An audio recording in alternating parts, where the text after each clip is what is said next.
Good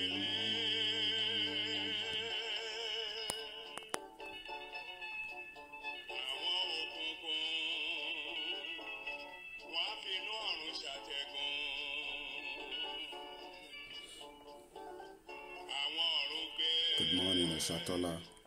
Welcome on board. Ekarombe.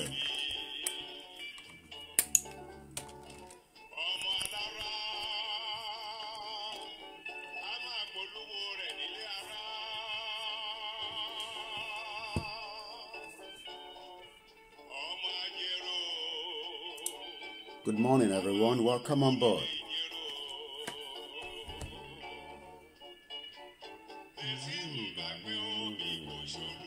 Share the broadcast, invite your friends, and let's start the broadcast again this morning.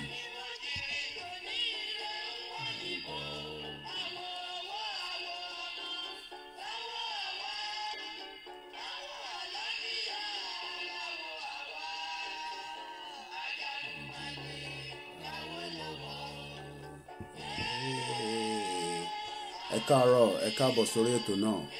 Share the broadcast. I'm doing the same thing from this end. Good morning, Oshatola.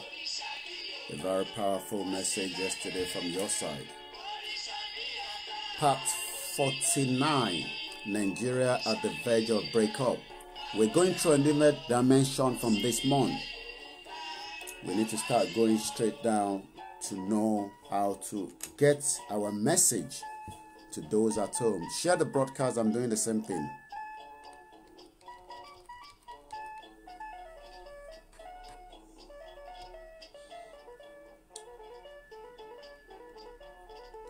This morning, we are doing a test run. We are live on Instagram this morning, and we see how that goes. So we are running 2 live streaming simultaneously. So if you go on our Instagram, Koiki Media, you'll be able to see that we are live on Instagram as well. Thank you very much, those of you that have joined us so far.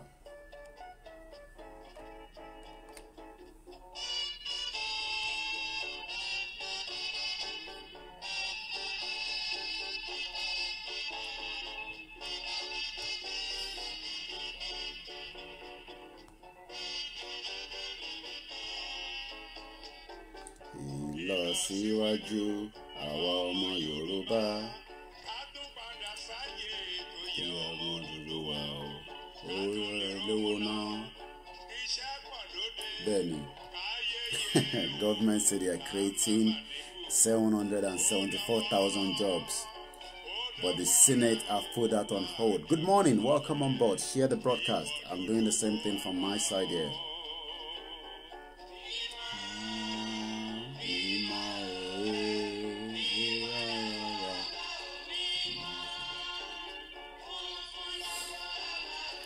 So much to discuss this morning. How do we move the conversation off this internet and we take it down? That is what we are discussing this morning.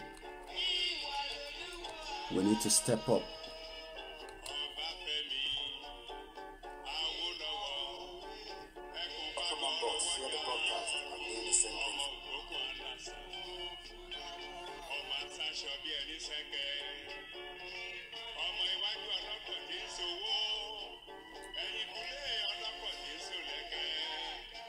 Invite all your friends.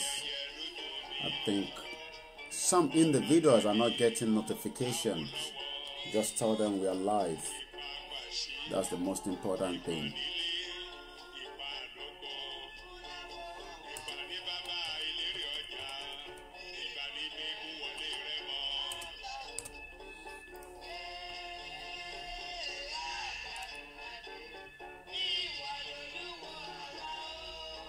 Ẹ káàárọ̀, ẹ kú ìdájí, ẹ káàbọ̀ sórí ètò náà.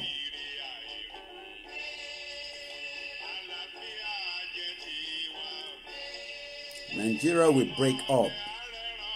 It doesn't matter what you think about it. It is just overdue. We just have to push it and present our case to the international community. Why we want to break up Nigeria so that we can move peacefully and work with our neighbors if we have to.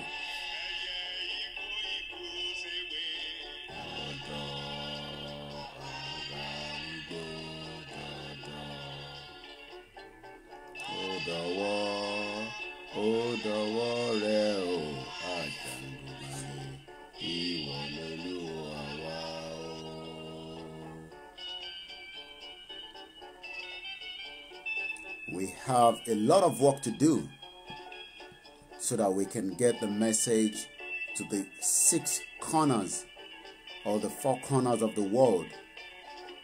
It's not just those in Nigeria that we are waiting for. So many ọmọ káàárọ̀ oòjíire ẹlòmíì ò tẹ́ mọ̀ kan tá à ń sọ rárá, ẹ̀yin la kàn rò pé wọ́n mọ̀. They don't know yet. Because if we didn't know, by now ó yẹ ká ti move ju bí tá wà yìí lọ. And that is why we need to step up. We need to push. We need to look at how we can deliver the message so that it's not just talking. It's about creating a powerful tools when it comes to the awareness. We can sit on the internet for 3 years without achieving anything, but we need to move into the next level so that we can get the message as quickly as possible. When people know what we are talking about, it's very easy for them to see the difference. And I've been able to prove that yesterday again when I took you down to North Middlesex Hospital, that Nigeria has never in the last 60 years have what they call a quality healthcare system. Share the broadcast and let us start the broadcast again this morning.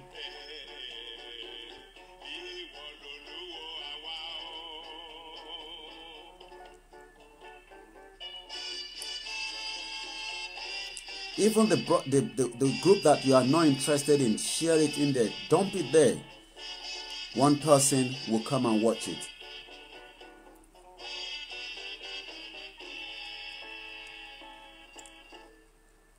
Nigeria is not going to work. So don't think of praying for Nigeria. You're just going to waste your time. I say good morning. Yes, I think we have our first viewer on Instagram. Yes, we're live on Instagram. And I say good morning once again. Those watching us on Instagram will be the first time we are streaming live to Instagram. So we welcome you. And the conversation is Nigeria at the verge of breakup. It's never worked and it's not going to work. So don't ever think to pray for Nigeria. Let us break it now so that we can save as many lives as possible. And we can start thinking of the future. Because what we are still thinking in Nigeria as of today is how to feed people when the world is thinking far beyond that. Welcome again and let us continue to share the broadcast. I am doing the same thing. You can do the same thing as well. But before we go further, I love to play something that reminds me all the time that let us be truthful.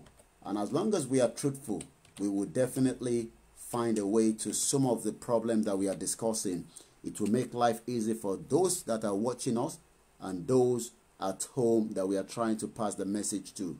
And if you are still one of those diaspora living outside Nigeria and saying Nigeria is working, I hope one day you realize that that country that you are talking that is working, you have a lot of opportunity in your location. Stop telling lies. Stop deceiving those in Nigeria that it will be fixed and it's going to work. Nigeria has never worked and it will never work. Enjoy Olododo for another 7 minutes.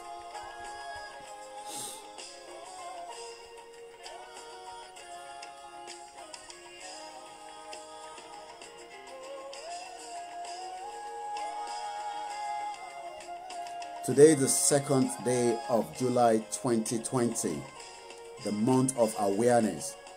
How do we create office space? How do we create centers across the Yoruba land where we can continue to deliver our message apart from what we are doing online? That is the conversation this morning. Let's think about it. Let's work strategies.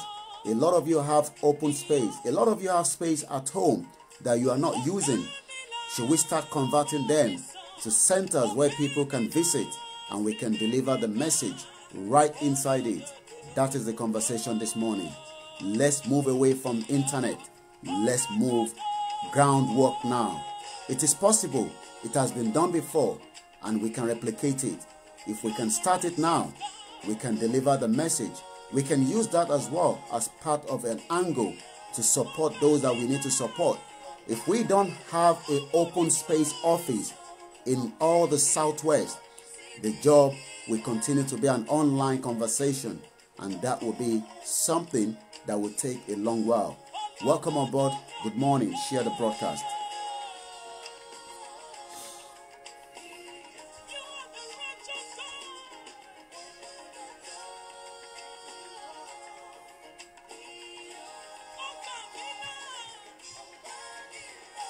Àsìkò tó ta láti gbé mẹ́sẹ̀gì yẹn lọ sínú gbogbo town center níbikíbi tí wọ́n bá wà. Bẹ́ẹ̀ ni a láti ní àyè tàti máa bá àwọn èèyàn sọ̀rọ̀, kò ṣe pé a kàn ń sọ̀rọ̀ nìkan lórí afẹ́fẹ́. Ibi tó bá ní àyè jẹ́ ká mọ̀, tó bá ní ibi tá lè lò jẹ́ ká mọ̀. Bó jẹ́ pé ní Nàìjíríà náà nìwọ náà wà ní àbí ìlú òyìnbó ló wà ní, fún wa níbi tí o ní yẹn ká bẹ̀rẹ̀ sí ń lò nísìn. Tó o bá jẹ́ ká lò nísìn ká fi tètè sọ tó ń ṣẹlẹ̀ nílé fáwọn èèyàn. Àsìkò kan lè tó, àsìkò kan lè má wà mọ́, ká máa rí lò mọ́. Jẹ́ ká tètè jẹ́ káwọn tó wà nílé mọ ohun tó ń ṣẹlẹ̀, pé Nàìjíríà yẹn kò ṣiṣẹ́. Àsìkò dẹ̀ tó ká bẹ̀rẹ̀ sí sọ òtítọ́ fúnra wa. Olódodo Aramide. Good morning. Ajia Neminat Abidemi Modupeola ẹ káàárọ̀. Ènìyàn tán Tosin. Good morning, wherever you're watching from. Let's say good morning to some of you that have already joined us on Facebook. And like I said, we are live on Instagram as well this morning. In the next couple of days, we'll be going on Twitter. We'll be going on YouTube. I will move this conversation to all the social media networks, and everyone will hear what we are discussing. We also need those open space offices in Nigeria. If you have one or you think you can support, let's move the conversation into groundwork so that it's not just about online that we are discussing. Babatunde Olakunle Ojo, good morning. Welcome on board. Oshatola, good morning. Abdurrahman Ekaro. And I hope a lot of you are signing the petition. Very shameful. Very, very shameful. Yoruba people. We are looking for 10,000. 5,000. That is something that we should close our eyes. You are not doing your job. I am not doing my job. That's the way I say it. We cannot get 10,000 Yoruba people to sign a petition.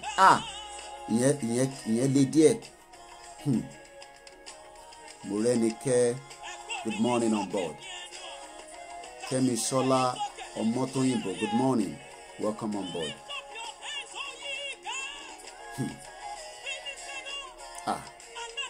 Olagbara. Oluwafemi Adisa, good morning. Ola Ojeniyi, good morning. Fumilayo Latakure, good morning, my brother. Kushe takuntakun to nse lakure. Oyelekun Abdulfatai Oluwaseun, Ekaro. Raymond King, good morning. I say good morning to all our Biafra brothers and sisters. We are not enemies. Stop being deceived. Don't think because one of them will come and put a comment that might not go along with you. I am not an enemy to the Biafra, and you should not be. We are all looking for freedom. And when the freedom comes, we will restructure the Yoruba land the way we want it. I have lived here for 22 years. I go according to the law of this country, not the law or the constitution of the Federal Republic of Nigeria. I don't live in Nigeria. I live here. When we have our Yoruba nation, whoever wants to live inside it, we go according to our constitution. Stop wasting your time fighting anybody on that comment section. The real fight is at home. The real fight are the Fulanis, and they are ready to kill you. So stop wasting your energy commenting against one person that might not go according to what you want on the thread. Let's move the conversation right under our nose inside Southwest so that we can stop so much talking online. That is the conversation, and I hope you are more interested. We cannot get 10,000 Yoruba people to sign a petition. We are not yet serious people.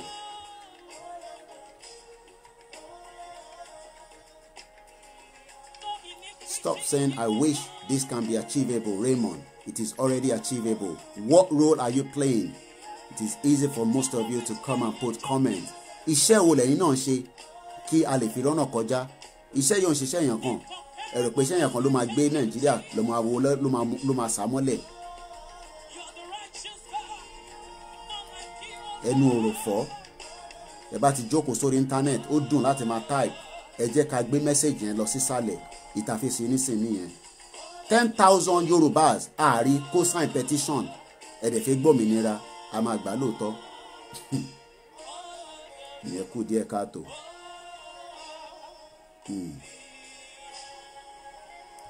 torí pé kí ni ẹlòmíì ó kàn ń sọ Oòduà ni politician lẹlòmíì nù yín ẹ kàn ń fi Oòduà yẹn kàn fi ń bojú ni gbogbo ìlànà tó mọ̀ láìpẹ́ láì jìnnà ẹlòmíì ń dúró kọ́ fẹ̀fẹ̀rẹ̀ pé election yẹn ti fẹ́ dé kọ́ bẹ̀rẹ̀ sí ń pín rẹ̀ sí pín owó òun ló ń dúró dè ó kàn ń fi Oòduà yẹn òfin pa I am not here I'm not your talk show guy má fi mí pa time. ẹ káàárọ̀ màmá wa Esther Adétún JP káàbọ̀ sórí ètò náà ẹlòmíì kó lọ ra aṣọ ó tún bí wá láṣọ ẹlòmíì 2,000 naira ó yẹ kó ti ní t-shirt lọ́wọ́ ó ṣe àìtí ní flag ni o àìtí ní flag tá a fẹ́ lò ní o waste time ara yín.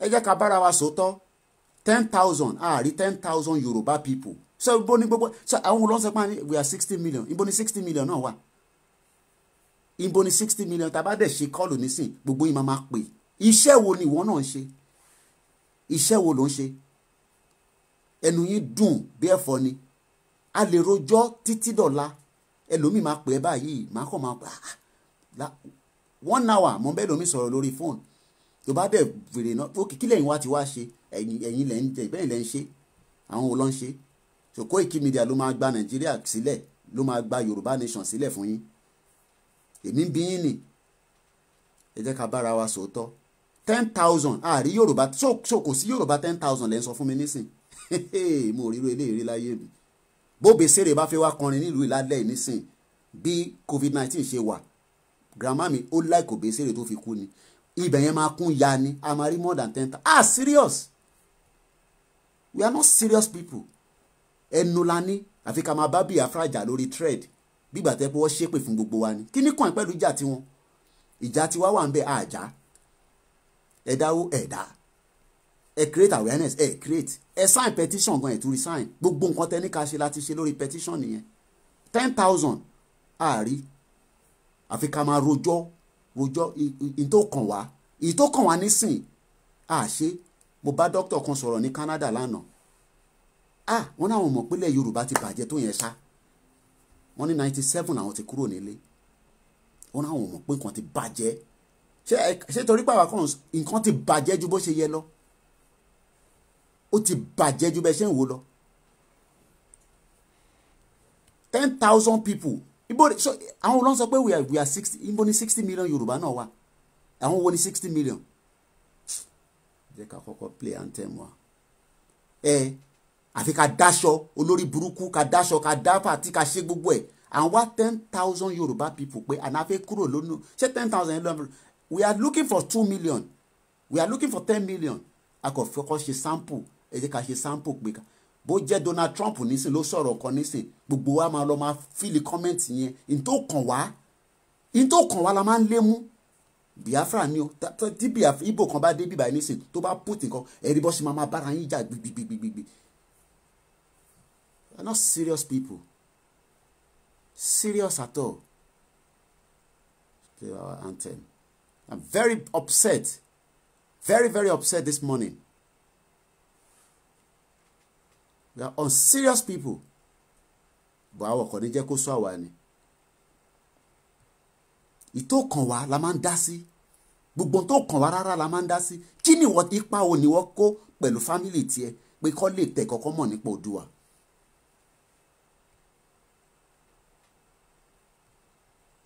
Tá bá ṣe anthem wa tán, I need 3 people.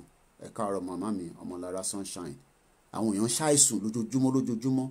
Gbogbo wa ń sọ̀rọ̀ ọ̀rọ̀ ọwọ́ ni wọ́n náà ń bá àwọn èèyàn sọ 3 hours la wà lórí ìdúró lánàá mo tẹ̀ fi nǹkan sẹ́nu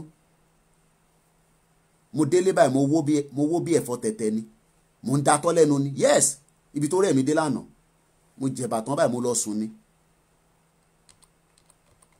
ká wá 10,000 rí 10,000 Yorùbá people ìyẹn lágbára n ò rí irú ẹ̀rí láyé mi 10,000 ṣé rò pé 10,000 ní pólù ta nídìí ni a sì ń lọ sí mílíọ̀n ṣé àwọn àtàyè tí rí 10,000 la máa rí mílíọ̀n iṣẹ́ wo ni wọ́n ń kó ipa wo ló ń kó gangan ẹ̀ sign petition ẹ̀ sign ẹ̀ ṣó dìgbà tó bá gé wa lórí tó pa wá délẹ̀ ẹ̀ ń dúró de àwọn lórí burúkú politician tó ní ṣàǹfààní tó ti sọ gbogbo yàn dó lọ sí kalẹ̀ àní dókítà yẹn náà tẹ̀ mọ̀ pé Nàìjíríà ti bàjẹ́ tó yẹn we spoke for almost 1 hour very eloquent man pé kí làwọn lè ṣe is what help can we give you the volume of what I am receiving every day I can testify to it kò ṣe pé mo ń boast is more than any other person the total amount of messages that I am getting every day. We want to move the conversation right inside Nigeria now. We need an open space offices. Let us know ibi tó bá ní àyè sí fún wa nísìn ká bẹ̀rẹ̀ sí ń lò. Eléyìí sọ̀rọ̀ internet mọ́. And what 10,000 people. Bí a ká kúkú mọ̀ pé Nàìjíríà la kúkú fẹ́ máa ṣiṣẹ́ yẹn sí, àdé mọ̀ pé ẹ̀yin tá máa bá sọ̀rọ̀ kò ní ju àfààná wa lọ. Ká kúkú fèsì Nàìjíríà yẹn gangan. Ẹ rò pé mo lè lọ lé ni. Parapata wá dè mí mọ́lẹ̀. Dẹ̀tọ́ bá dè mí mọ́lẹ̀ nǹkan. Ìbò fún wa l'opportunity sí ni. Ẹ rò pé mò ń sá fún Nàìjíríà ni. Máa lọ Nàìjíríà abẹ́rẹ̀ sí ṣe conversation on ground. Ẹ rò pé àwa ń bẹ̀rù láti lọ lé ni. Kí ni ìgbà ká jókòó ìwọ tó jókòó sí UK tó jókòó sí America kí ni iṣẹ́ òun ló ń ṣe ń bẹ̀ látijọ́ yìí eku ẹrú kọ́ ni gbogbo àná ń ṣe ni we are slaves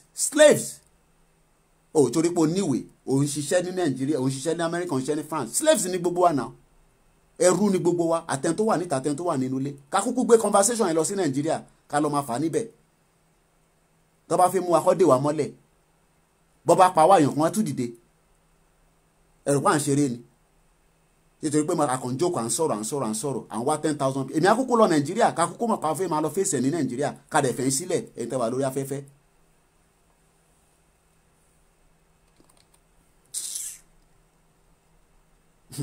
ẹ̀rọ pa jókòó síbi à ń bẹ̀rù láti lọ lé ni.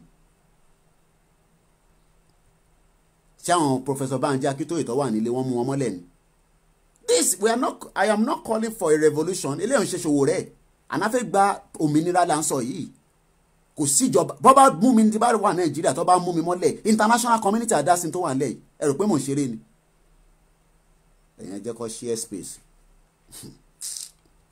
àwọn 10,000 Yorùbá people níbo ni gbogbo 10,000 náà wà bí wọ́n bá fẹ́ ṣe party o mọ bó ṣe ń send invitation káàkiri ni o mọ bó ṣe ń náwó fẹ́ lómi tó máa wọ flight láti ìlú kan wá sí ìlú kan wá bẹ́ẹ̀ ṣe party ni àwọn 10,000 people àrí ta ló ń deceive ara wọn who is fooling who bọmọ Ìgbò wa nísìnyí máa bá ọmọ Ìgbò jà ṣọmọ Ìgbò ní problem wa láàárọ̀ yìí nísìnyí ṣọmọ Ìgbò ní problem wa tá bá gbòmìnira àmọ́ bá ṣe fẹ́ dì pẹ̀lú gbogbo ara wa ìlú tèmi wà nísìnyí ṣé wọ́n dì pẹ̀lú èmi 14 years ló take kó tó regularize tèmi nílùú yìí ta ló ń deceive ara wọn very very upset this morning bí wọ́n bá fẹ́ ṣe party o mọ bó ṣe ń pe gbogbo àwọn family ẹ̀ àtàwọn ọ̀rẹ́ ẹ̀ o mọ bó ṣe ń send invitation sí wọn káwa 10,000 ààrí ìjàgbọ́n tẹ̀mọ́ ọmọ Ìgbò wò mí lórí Instagram kí ló dé tó ṣe wá tètè lọ ókè mo ti gbọ́ láàárọ̀ ìtẹ́lẹ̀ pé ṣe wá tètè wá mú bẹ́ẹ̀.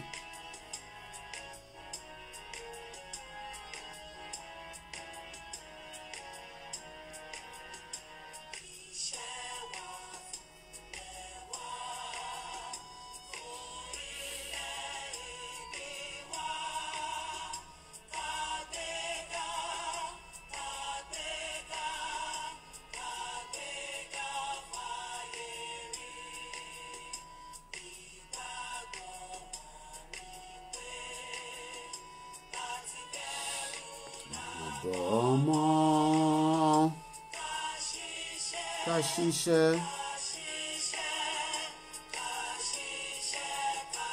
ọ̀la kan àtúnmìíràn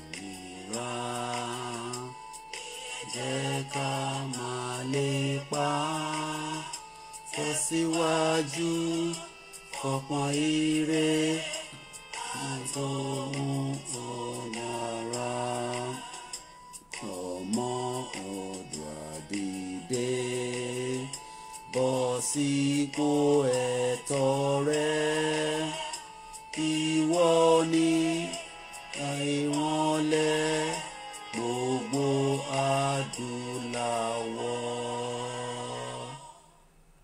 Wọ́n náà wà ní ìmọ́lẹ̀ adúláwọ̀, ìmọ́lẹ̀ àrí 10,000 níbo ni ìmọ́lẹ̀ ọ̀hún náà wà? Ló ń tanra wọn. Bọ̀tẹ̀dì nọ́mbà tá wà láàárọ̀ lórí póòlù náà 3,481. Mo rí ilé rí láyé mi. 3,481. We are live on Instagram on Koiki Media. We are running a test. In the next couple of days, we'll be live on Twitter. We'll be live on YouTube. I am not your talk show. Má fi mí pa time. A fẹ́ kúrò nínú ìlú tí kò ṣàǹfààní fẹ́ni kankan. Ẹ̀rọ pa ń ṣeré ni.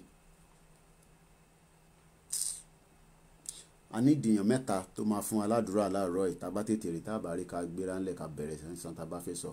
So ẹni tó bá fẹ́ pè wá kó pè +447594050979. Tó kàn wá la máa dá sí. Èyí tó kàn wá nísìn gangan lélẹ̀ bá ṣe lè tètè ràn wá lọ́wọ́ kólúkálukú lè jàǹfààní ẹ̀.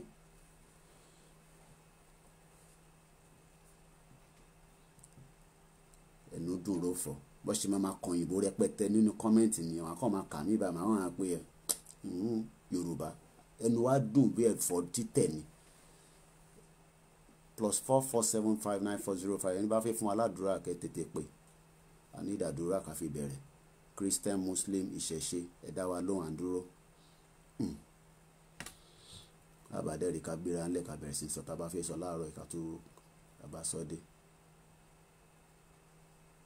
Ẹlòmíì ní tó bá wo fóònù ẹlòmíì ó fẹ́ ní tó more than 3,000 people lórí fóònù ẹ̀. Ìṣe o ti send gbogbo tá à ń sọ ìṣe o ti send ẹ̀ sórí 3,000 yẹn but tó bá fẹ́ ṣe party o mọ gbogbo bó ṣe máa pé gbogbo àwọn 3,000 yẹn. Ẹ̀rọ ìpakọ̀ ń jókòó pé kẹ́ fún wa lówó là ń sọ ni. A ní kí gbogbo wa ṣiṣẹ́ ẹ̀rọ pé Koiki Media àtàwọn tó kù ló máa ṣiṣẹ́ yẹn nìkan ni. Many are not aware. Those of us with awareness should send to those two sites. Wọ́n máa send it. Let them not send it. Èkó iṣẹ́ mi ni mo mọ gbogbo àwọn tó wà lórí contact èmi náà ni ṣe máa remotely wọnú fóònù yìí máa bá yín send message. Ìwọ ti gbọ́ o mọ̀ pé iṣẹ́ ti ẹni láti gbé fẹ́ lómi kó máa gbọ́. I need them tó máa fún wa ládùúrà bàbá rí. So Mr. Paul ẹgbẹ́ra ńlẹ̀.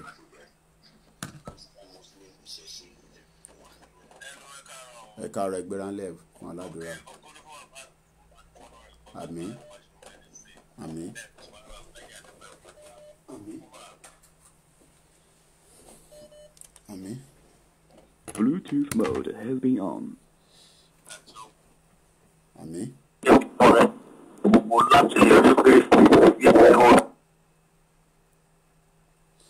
Line in crack Baba Paul. Àgbọ̀yìn dáadáa o. Okay. Baba Paul ti Kristẹni lọ fẹ́ fún wa àmọ́ line wọn crack ó dà ń pé yàn kan pè láti Kwara ẹ jẹ́ ń pẹ́ nìyẹn padà bẹ́ẹ̀ wáyàn kan tó máa fún wa níṣẹ́ ṣe. Ẹ káàárọ̀ gbogbo ẹ̀yin tẹ́tí darapọ̀ mọ́ wa. Good morning those of you that are ti reduce ẹ̀ tí wọ́n tó ṣì ń sùn nínú ilé.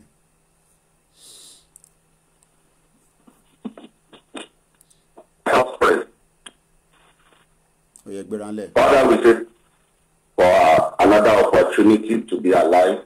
Amen. Thank you to our nation that you are working on, even in the spiritual realm. Amen. Thank you for all the pioneers. Thank you, Father. We ask that you keep and protect each one of them in the name of Jesus. Amen. Their efforts will not be in vain in the mighty name of Jesus. Amen. And that we will have reason to rejoice together and return all the glory back unto you. For we pray and believe in Jesus' name. Amen. Amen. Ẹ ṣé gan ni. I need èèyàn méjì sí àbíyàn kan méjì ti Muslim àti ìṣẹ̀ṣe ẹ̀dá wa lóǹkà lè tètè bẹ̀rẹ̀. And wá 10,000 Yorùbá. Níbo ni gbogbo Yorùbá òun náà wà? Dádì pa ẹ̀ka rẹ̀ bá ṣe gan tẹ̀ bá wa dá sórí land grab. Tó bá jẹ́ pé mo ṣíra sílẹ̀ lẹ̀ ní wòwò báyìí nísìn ẹ máa lọ pé gbogbo ara yín wá ẹ wá kí ló ṣe bọ̀bọ̀ ìkẹ́. Ìjọba ò ṣe tí ẹrù kọ́kọ́ máa gbé fún wa lọ́fẹ̀ẹ́ ni. a máa create awareness tó máa mì wọ́n jìgìjìgì àìtí ṣe awareness yẹn ò tí ì ṣe jìgìjìgì.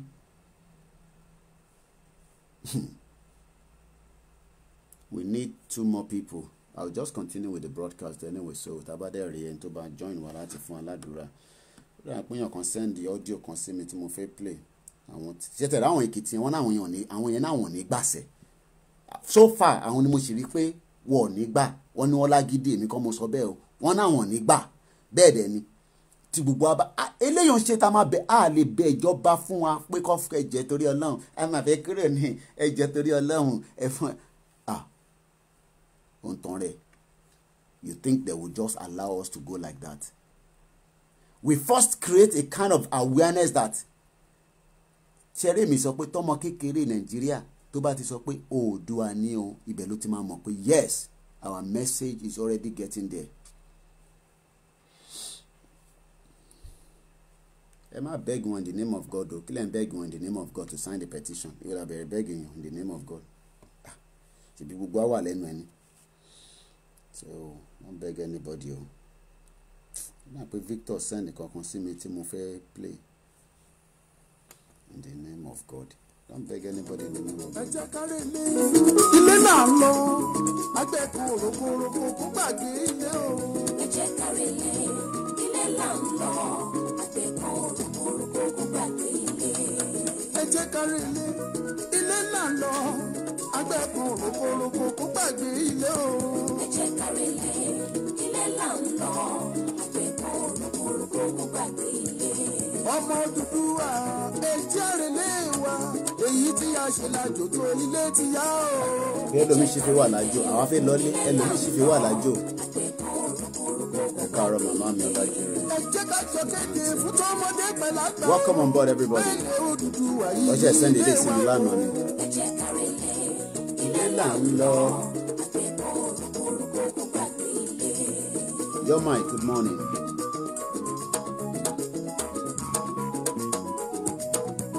Ọmọ Odùduwà ilé ti yá o. Bóyá òwe jẹ́ àlọ́. Ọmọ Odùduwà. Bóyá òwe jẹ́ àlọ́. Ìfẹ́ òun dáyé. Sweezy Ọláníyan, thank you very much. Àwọn wà láti Ìbàdàn nìyẹn. Ojoojúmọ́ ló ń náwó fi ra data. Wọ́n wá jókòó wọ diaspora. Kò tẹ̀ ní láti ra data púpọ̀. Kò ṣe wàhálà. Àwa gan la máa ṣe wàhálà yẹn. Àwa diaspora. Àwọn tó wà nílé ẹmọ tó ń ná tó fi lè máa wò wá lójoojúmọ́. Àmẹ́kìtì náà wọ̀n ní gbàṣẹ́. Àwọn ló lágídí jù bí kò mo sọ bẹ́ẹ̀ o.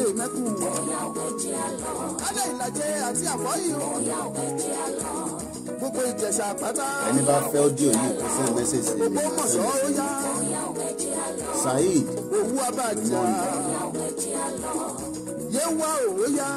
Rafiu Tosh, good morning, welcome on board. We say good morning to all our Biafra brothers and sisters that is watching as well. But this is a Yoruba platform, but we appreciate you with us. We speak English, but we will continue to speak our local dialect. Sister Buki Taiwo, obìnrin bí ọkùnrin, ó bá wọn jà lórí platform kan títí lánàá pé this is not fight between Yoruba and Igbo. Salami, good morning. Adékúnlé Adépọ̀jù, èèyàn làwọn yẹn. Àwọn yẹn èèyàn ni wọ́n bọ̀bọ̀ yẹn tí mo dárúkọ. Kò fi máa jẹ́ kí n sọ gbogbo tó ń ṣe ni.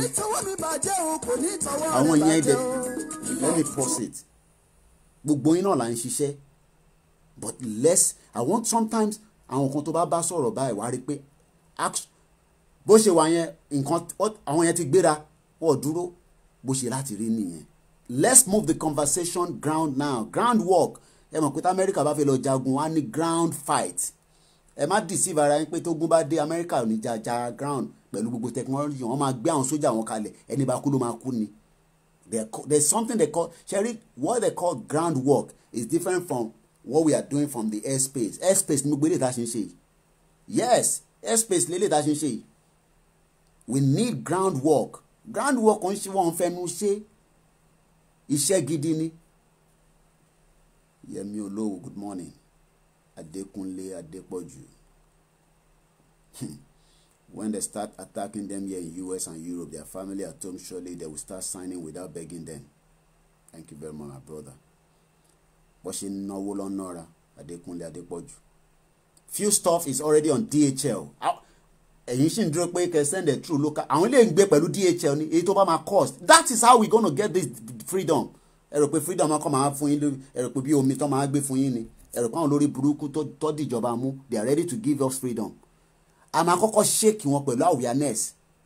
Tá awareness yẹn bá rinlẹ̀, ẹ wá máa ní ẹ Biafra bí ẹ tó bá wá síbi àìnísìn when they start talking èmi wọ́n ròdù nù wọn yes because they look at it that pé kí ni problem yẹn yìí people yìí ṣé Nàìjíríà ń ṣiṣẹ́ fún yín ni àní doctor tí mo bá sọ̀rọ̀ ní Canada lánàá náà wọn mọ̀ pé Nàìjíríà ti bàjẹ́ tó yẹn ṣá mo ní ẹ̀gbọ́n ẹ̀ lè mọ ìbẹ́yìn wọ̀ òkè ẹ̀ńdẹ̀ ti wọ̀ òkè ẹ̀ make owó ẹ̀ dẹ̀ ń send owó sáwọn family yín nílé so báwo lè ṣe bí mọ̀ pé Nàìjíríà wọ̀ òkè lára àwọn sisters wa kan níbí báyìí within the Nigerian community she watch me but she doesn't comment but powerful 2 numbers lọ fún mi lánàá pé àwọn people méjì kò ṣe takuntakun a dẹ̀ dúpẹ́ lọ́wọ́ gbogbo ẹ̀yin tẹ́ kó wà but we are not doing enough. It's not about Mayegun talking Citizen AY Oshatola no we need to move into the groundwork now kò sí excuse bí àṣà Oshatola kò ṣeré ní Moscow wọ́n ń ṣeré ní Moscow iṣẹ́ ló ń ṣe àtijọ́ tí mo ti délùú ní 1998 mo ń faṣẹ́ gidi ni Bukky nìyẹn Táíwò sista Bukky Táíwò ó yẹ kó wà lábẹ́ pẹ̀lú ọkọ ẹ̀ kó máa sùn kó sì máa ṣe gbogbo àfẹ́fẹ́ lọ́bi iṣẹ́ náà á ṣàtọ́jú ọmọ nílé bó ṣe máa jí bá ṣe máa ṣe nì ẹ̀rọ pa ń ṣeré ni sign petition ẹlòmíì tó bá wá sínú group báyìí ìyẹn mo ṣe I have told you stop wasting your time to create 300 groups don't be more than 30 in a group bá ṣe máa break ẹ̀ nìyẹn wọ́n ní ẹ this platform is for Igbo it's not for Oduduwa why do you put Oduduwa on the name of the platform kí ni kàn ẹ́ pẹ̀lú gbogbo náà ṣé yẹn ló kàn ẹ́ ni the petition that they are telling you to sign especially the WhatsApp group just go there pick up the petition and the link for the poll come out of it it's not for you to sit down there bí ẹni tó ń yàgbẹ́ tó wá jókòó sórí ìgbẹ́ yẹn títí tẹ́ ṣe oríṣiríṣi máa fi bẹ̀ẹ́ níbẹ̀ no that particular WhatsApp group is not for people to sit down there tẹ bá rí jà tó ń jà lánàá lórí group yẹn mo kàn ṣé a serious ṣàwọn people yìí the Igbo are not meant to be here you say this is a Yoruba group why is the Igbo here kí ni kàn ẹ́ pẹ̀lú yẹn ó dìgbà táwọn sábà gé orí ẹ̀ dànù ló máa mọ̀ pé Igbo kọ́ ni problem ẹ̀ tábà ti ewu ànúrà náà yẹn náà nísìn tí n bá tètè cut the conversation yẹn pé purpose àfi wá bọ̀bọ̀ yẹn kọ̀ rí mi ni pé ẹ mọ̀ ó kọ̀ wá impressed pé ìwọ tún jáde báyìí nínú oòrùn láàárọ̀ kùtùkùtù I was already at North Middlesex Hospital before 6 a.m. yesterday so the guy was shocked ó dẹ̀ sọ fún wa pé ilẹ̀ wa wọ́n ń talẹ̀ ẹ̀ ń talẹ̀ yín ilẹ̀ gangan ní òun gangan ní ṣọ́ọ̀ṣì wa a dẹ̀ ti tà tán oríṣiríṣi èèyàn oríṣiríṣi mo ka comment more than 2,000 tó bá ti di pé Biafra bá wa dá sí nǹkan báyìí ẹ̀rí bó ṣe máa tag gbìgì gbàgà àwọn kọ́ ló máa gba ìjọba tiwa fún àwa la máa gbà fúnra wa ìjọba lùi ìgbà tí mo fẹ́ wà tí mo wọ̀ lùi ní 1998 up to date lọ́ọ̀ wọn ni mo fi ń dúró sí lùi tí bá gbé gbèsè tí kò jẹ́ kí n gbé pẹ̀lú táwọn sọ ìgbọ̀nsẹ̀ ọmọ àwọn pọnlẹ̀kùn ọmọ èyí tó ń sọ yẹn àbá wọn jà but we will reference back to them because àwọn ni colonial masters àníkẹ́ lọ pààyàn kankan ní Nàìjíríà àníkẹ́ lọ destroy any building in táwọn sọ ni pé a fẹ́ gbọ́ òmìnira báwo la ṣe fẹ́ gbọ́ òmìnira náà báwo la ṣe máa gbà á èyí tó ṣe kókó how do we get it the Biafra any protest they take advantage of it. They go with all their groups, even if they are 10. Don't you know that for every opportunity that they see, their message travels faster? Go on Twitter and see how active the Biafras are. Ẹ̀rọ pa ọ̀lọ́ ní Twitter ni. Báwo ṣe máa jókòó ní àǹdúró kí gbogbo ẹ̀ kó jiná. Yes, we will use our own tactics and our own ways. But how do we do it when we are not even signing our petition? Tí Simon Ekpe bá wá sórí broadcast there's about 2,000 people ready to watch him whether they like him or they don't like him àwọn máa ń ṣe ẹ̀ ni àwa yìí nìkan náà ni ẹ jẹ́ kó pe Pasuma nísìn pé Pasuma is coming to Ibadan tomorrow night gbogbo stadium akún ni ẹ rò pé bí nǹkan mi ìṣẹ̀lẹ̀ ni why are we not taking this serious àwa làwa affected jù ẹ mọ̀ pàwọ́ South West làwa affected jù ṣá àní dókítà yẹn ní òun mọ̀ pé Nàìjíríà ti bàjẹ́ tó yẹn rárá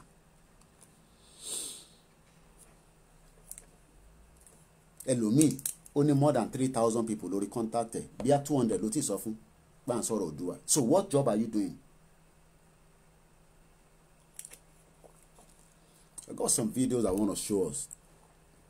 And then rò pé election máa ṣẹlẹ̀ ní 2023. You are deceiving yourself. The country will break by the politician. They will break the country on our behalf. We just have to mobilize and continue to tell our people what to do. If you campaign for party and Owo and Ashobe, you if I say that I want to bring Obesere now, everybody will go and call everybody. Koiki Media is bringing Obesere to London. Oh, Mama Babe, how much is ticket? How much is this? Good morning, Walata. We appreciate everybody. Not that we don't appreciate, but we need to speak the truth. We are not doing enough. The awareness is not there yet, but we can accelerate it. How do we do that? Money will be involved. Am I know? If you know, rí pé gbogbo campaign tí àwọn Trump àti why do you think Donald Trump win the election? Ó náwó ni. Ó ná yàláyà owó. Because the media wants to kill him with their own campaign. I don't know about you. I want Donald Trump to come back because òun ló máa bá wa jà lára ìjà tá à ń fẹ́ jà yìí, whether you agree with it or not. Obama, that stupid man. Kí ló Obama ṣe? Even my mom, I told her, don't be deceived by all the former American leaders that come together. They want to talk against Donald Trump. Donald Trump is still the only president that is standing still against injustice across the world. Go and write it down and take it to the bank. You will get a loan on that. I don't want to swear because I love children watching the broadcast. But I can say F to Obama. Which is, who is Obama? Lori Buruku. Because he's a black man. And so what? The damage he created before he left their money. Go and follow the policies of what Trump is doing against the injustice across the globe. I don't like Donald Trump. It's because you are listening to so much CNN and Sky News and BBC. You sit down, you are watching all those ones. When you fight against any, we are voting Donald Trump. I will campaign for him. When the election gets closer, we will campaign for Donald Trump because he is going to be the one that will solve most of our problem out on our behalf. You don't know what they call lobby. I told you, don't count me as your blogger. I am not your Linda Ikeji. Neither am I your Tunde Ednor. I like him. I'm not discriminating what they are doing, but don't associate me with them. A lot of people don't know Sherry, there's what they call the fine tuning.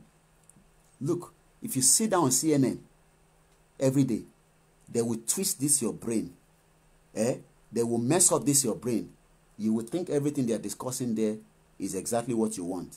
If you sit with BBC, most of the news for Nigeria, BBC will be talking about it at 11 o'clock in the night. How many people is watching it? How many people is watching Nigerian news for BBC at 11 p.m.? All the news that is important, prime time, they are not talking about it. But you know what they are waiting for? When the war gets into Nigeria, you will know that BBC have machine. They have satellite to go there and start showing dead bodies. Let's do our random check. Don't put any comment. And these are part of what we need to understand. No comment is now coming up to 7:15. We don't want, don't greet me. Don't say anything. Leave that for now. Thank you to those watching us on Instagram. No comment. Sister Buki is going to tell us what we need to do now. And I'll be doing the same thing. And I hope link here. If you have the link, you can help us post it. No comment. It's still enough time for comment. If you have not signed the petition and the poll, just say yes. We are not here to laugh at you. We are not here to mock you. Just say yes. When you can keep daddy follow the Eka Rosa, Eka Bosorieto now. Thank you. Daddy Okogun, that's it. If Trump stands 10 times, he will win. But let's leave that for now. Let's focus on what we want to do now. No comment. I'm begging every one of you. I'm begging you now. don't put any comment. Apart from maybe people that will just join that don't know. You are watching me now. You are already here. Don't put any comment. If you have not signed the petition and the poll, just indicate yes. We're looking for 10,000. We have 3,000. Where's all the Yoruba people? Oh, we are 10 million Nigerians. You're 10 million Yoruba people. We are Yoruba people. If you have not signed the petition, to buy it is sign petition and poll. Just say yes so that they can get information to you on what to do. Yes, that's the only thing I want to say now. I don't want to see anybody putting any mess. I'm begging you. Mo begging a job. There's no point that I'm sitting here for 2 hours, 3 hours, and we can't gain anything out of it. Sister Buki has wake up. If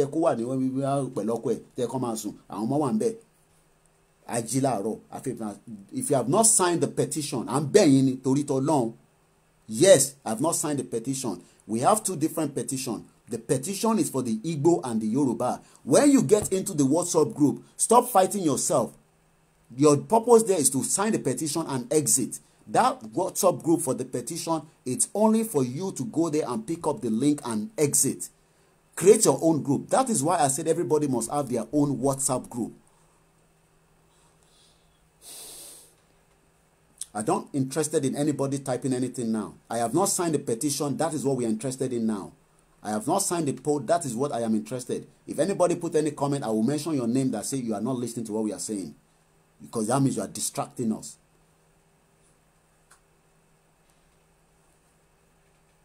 Let us say yes if you have not signed the petition. We have so many people that join us every day. That is the reason why we are saying so. Yes, Sister Buki, I know you should be under, your your man and be, under the kilt and the dovey, or maybe watching Netflix or whatever. You're here with us, working tirelessly in different platforms. I see you every day. And we appreciate every one of you. Not that we don't appreciate, but we need to be fact. We are not doing enough. Thank you very much, those of you that are saying yes. We love you. We appreciate you. They will tell you what to do. It's still 7:18. At 7:20, I will tell you to start putting your comment back. Let's hold on for that 2 minutes. We won't die because we want to put that comment now. No. Let's hold on to it. I'm going to put as well there. If you have not signed the poll, let me turn and show you what it means by the poll. The petition, at some point, they might tell you, do you want to, is it voluntary? Just say no, you are not paying, but help them to share it. When you are filling the petition, the poll, they're not going to ask you for any money. But the petition, they will ask you, do you want to voluntarily donate £3? No, you are not interested in that. Just say, I will help you to share. It's free. Because sometimes people see money, they run away. It is free. You are not paying for it. I'm going to turn my screen. And I believe that we are all following the conversation. I will not be able to see this screen anymore that says yes. For now, we still have about a minute. But I want to show you what the poll and the petition looks like. At the converters Yoruba. It's in English and Yoruba now. So in English, I go Yoruba. And the petition is just to sign that we don't want people to start killing us. I'm not happy this morning. And that's the fact. And nobody should tell me I should be happy. Okay, I don't want to show that particular one because I don't want anybody details to be shown.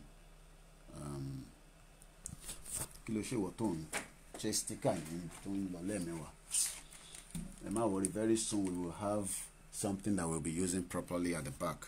Important. That is the petition. That is where we are. It says Yoruba Nation poll. In every part of the world, this is what and how you present to the international community that you are serious. So this is what the poll looks like when you click on it. And they are just simple questions. There are only 5 questions. We've made it very, very simple. We will create more polls, but for now, let's go along with this template. Yes. It says there, do you want a new nation? Ǹjẹ́ ẹ fẹ́ orílẹ̀-èdè tuntun? 3,486 people have answered it. About 3,416 said yes, which is about 98%. 70 people still want one Nigeria. That is fine.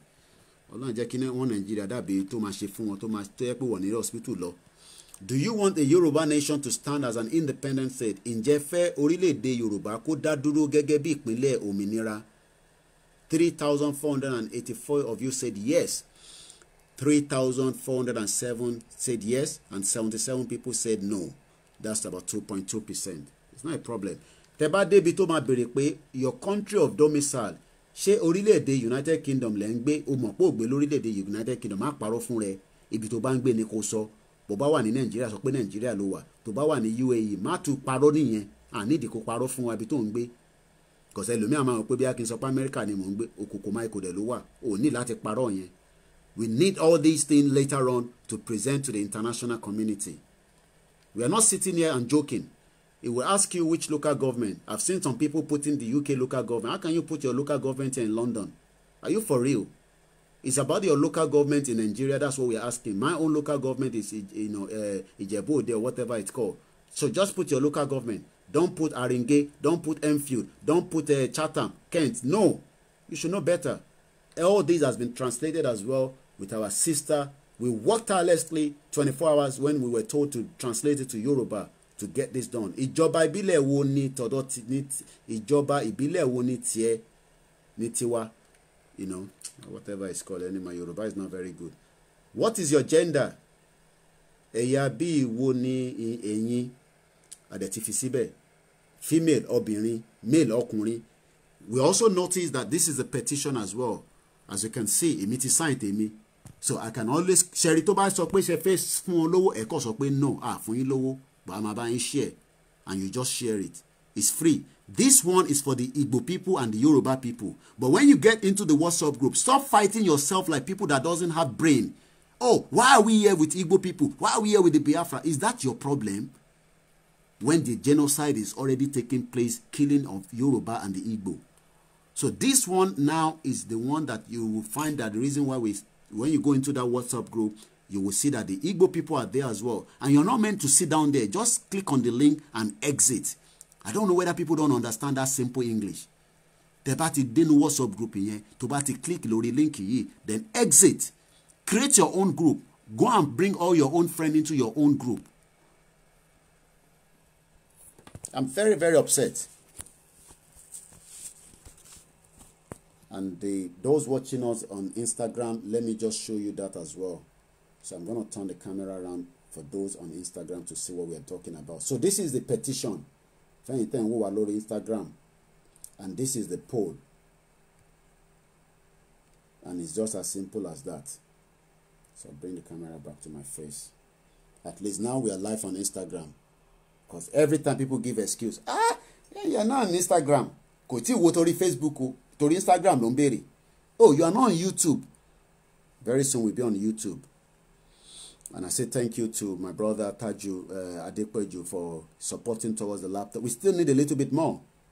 The amount of load of work coming through, this machine cannot hold on to it. Tó bá gbóná jù ní so máa shut down. Ṣé bá ṣe fẹ́ gbàjọba náà nìyẹn. When we don't have proper equipment to use.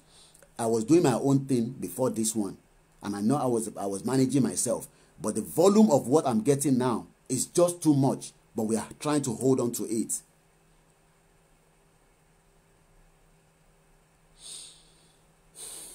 And I say thank you to those of you. You can start putting your comment now. I think we do that every morning. And we are not doing it to mock anybody. It's just what we want to know, that those of you that have not signed a petition. And I continue to say thank you very much to each and every one of you. We need to create an awareness that will shake the whole world, that the Yoruba people are ready to leave. We are still doing like that. How can you go like that? When we shake the whole world, they will know that we are ready to leave.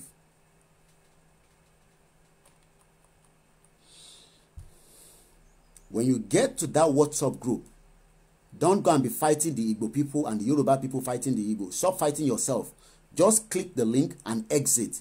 That WhatsApp group is not... We need a lot of people to keep coming in and out. Some people just sit down there like they are going to get a freebies. The WhatsApp group that is created for that purpose is for you to just get into that WhatsApp group and they will tell you the link. Go there and be fighting. Yesterday, our Sister Booking was continue to, say, stop fighting yourself here. Stop fighting yourself here. It shows that today's stage here. It shows that we are not mature people. And we blame people in Nigeria. You two are still doing like Agbero people outside Nigeria. Elomi Agbero ni. Kò lè kúrò láre. Ó kọ̀ l'opportunity láti jáde kúrò ní Nigeria ni. I'm losing my voice already. Elomi Agbero ni. Why you call it Oduduwa? And then the Biafra, is that your problem? Should that be your problem?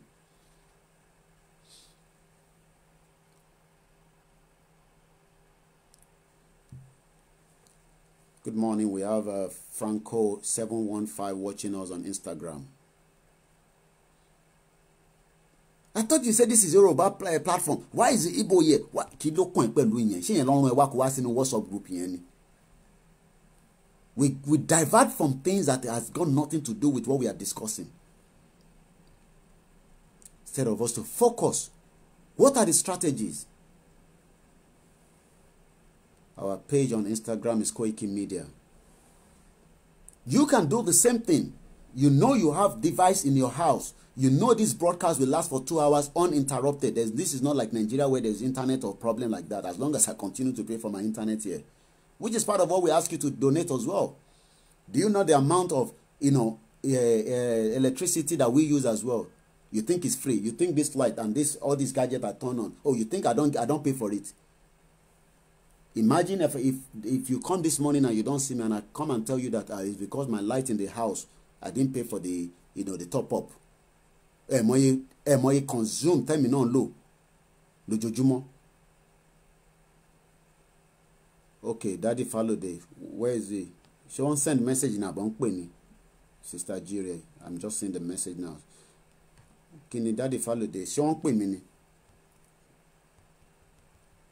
Let me see.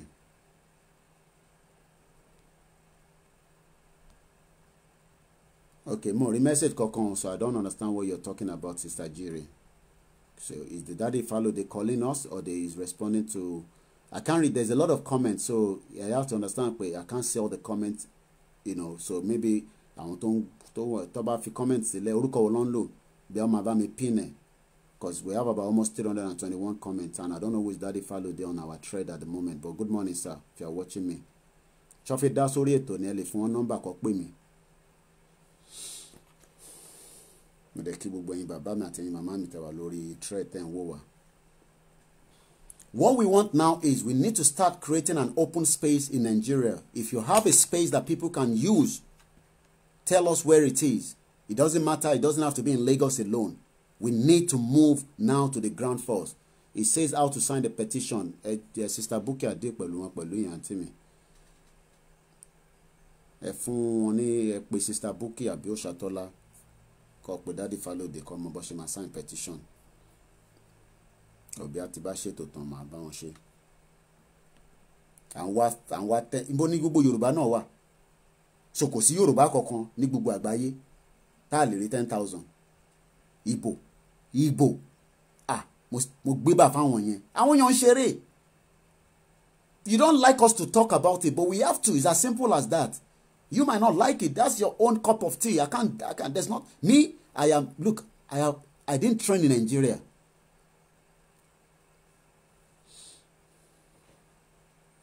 Get in touch below Sister Buki, and then they will be able to work because woman láti pè wọ́n so that they will work around what she must say. Like Igbo. Well, that is your own problem. But the Igbo people, well, thank you very much. Yusuf Adebayo watching us from Ilorin. One message you will travel.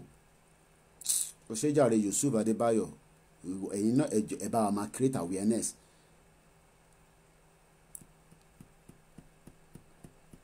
Yes, everybody, every tribe has their own issues. Okay, we have a caller. Okay. I'm just not happy this morning. I'm very, very upset. Very, very upset.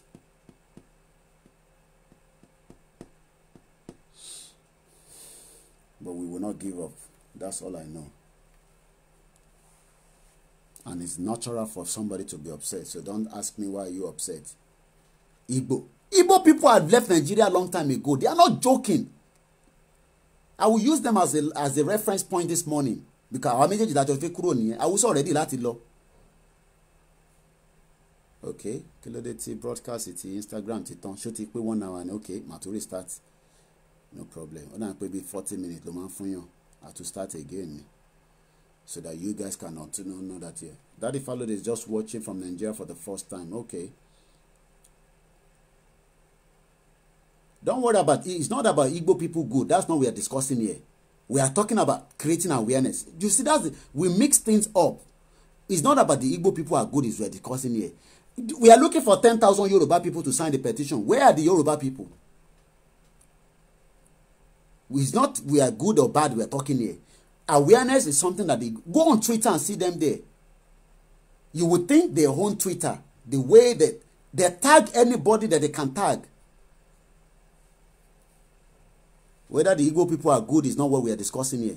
The awareness of what we are discussing is what we want to compare and see. How do we create awareness?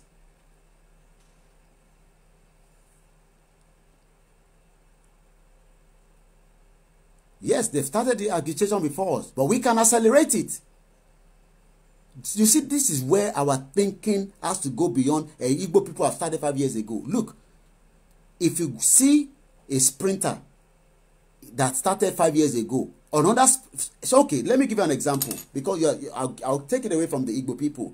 Guys, remind me, and to bang lawn tennis dada, àwọn ọmọ kékèké kan tó na àwọn girls kan tó na àwọn àgbàlagbà. Somebody remind me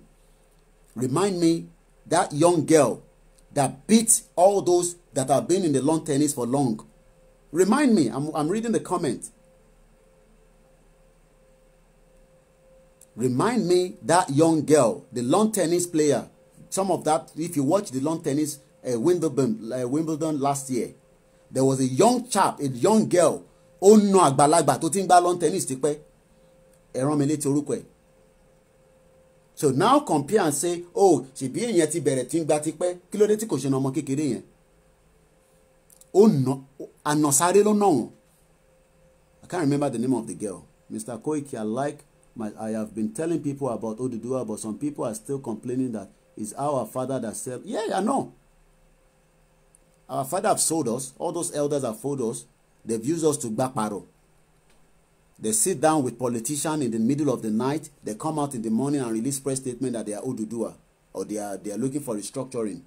We need to find a way to generate the sympathy of the Yoruba people. Okay. What I am asking everybody now is, somebody in Ilorin, we should be able to have an open space. When I mean open space, like an office space, where we will brand it as a Yoruba nation, whatever we call it, and people can walk in there and take information from it. Yeah, Coco from US, wá ṣeré jàre Moriji, àwọn tó ń wo lawn tennis. Oh no, yàrá ya wọn bàjẹ́. Sọ pé àgbàlagbà kan. Yeah, she was 15 and she bet venom. Yeah, that's it. Let me pin that. So because I'm talking about Igbo, at least now I've taken the conversation from the Igbo. Okay, people don't like me to talk about that. Okay, let's leave that now. How can a 15-year-old beat a 39-year-old? Kí ló ṣe that a 15-year-old could beat a 39-year-old that have been in the game for too long? What has she done different? So stop saying that the Igbo people have started 5 years ago. We are intelligent. We are sophisticated. How do we penetrate and get the message to the grassroots?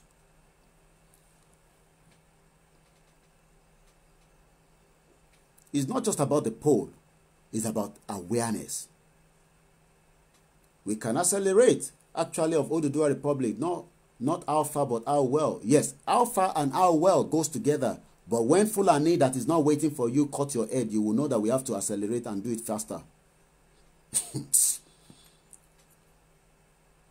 Guys don't know that so many attack is going on unrecorded. What did I say? Unrecorded. Look, don't think because we are saying that they're going to attack, they will attack in droves. For every Yoruba person that is killed, and we can pinpoint it to a Fulani, that should get your blood running, because that is somebody that we could have saved. So don't tell us that we should not do it faster. Naomi Osaka. Kí ló ọmọ 15 years old ṣe lè ná ọmọ 39 years old. Kí ló ń ṣe tó fi yàtọ̀. For every Yoruba person, for ọmọ Yoruba kan tó bá ti lè pa, problem tèmi àti ẹ láti jẹ́. O torí pé kò ń ṣe family ẹ, torí pé kò ń ṣe bí tiẹ̀. O kò kàn mí, ṣebí Kwara ló ti pa, ṣebí Ìlọrin ló ti pa, ṣebí Ọ̀ṣun state ló ti pa, ṣebí Èkìtì ló ti pa, ṣebí Ògùn state ló ti pa, ṣebí Koiki media. Can say that I'm not. Ṣebí Lagos state mo fẹ́ sọ, ṣebí Lagos state ló ti pa. For every person that get killed, oh, you don't know that 8 people just got their freedom. They were kidnapped on their way from Abuja coming to Ondo. I posted it on my wall yesterday.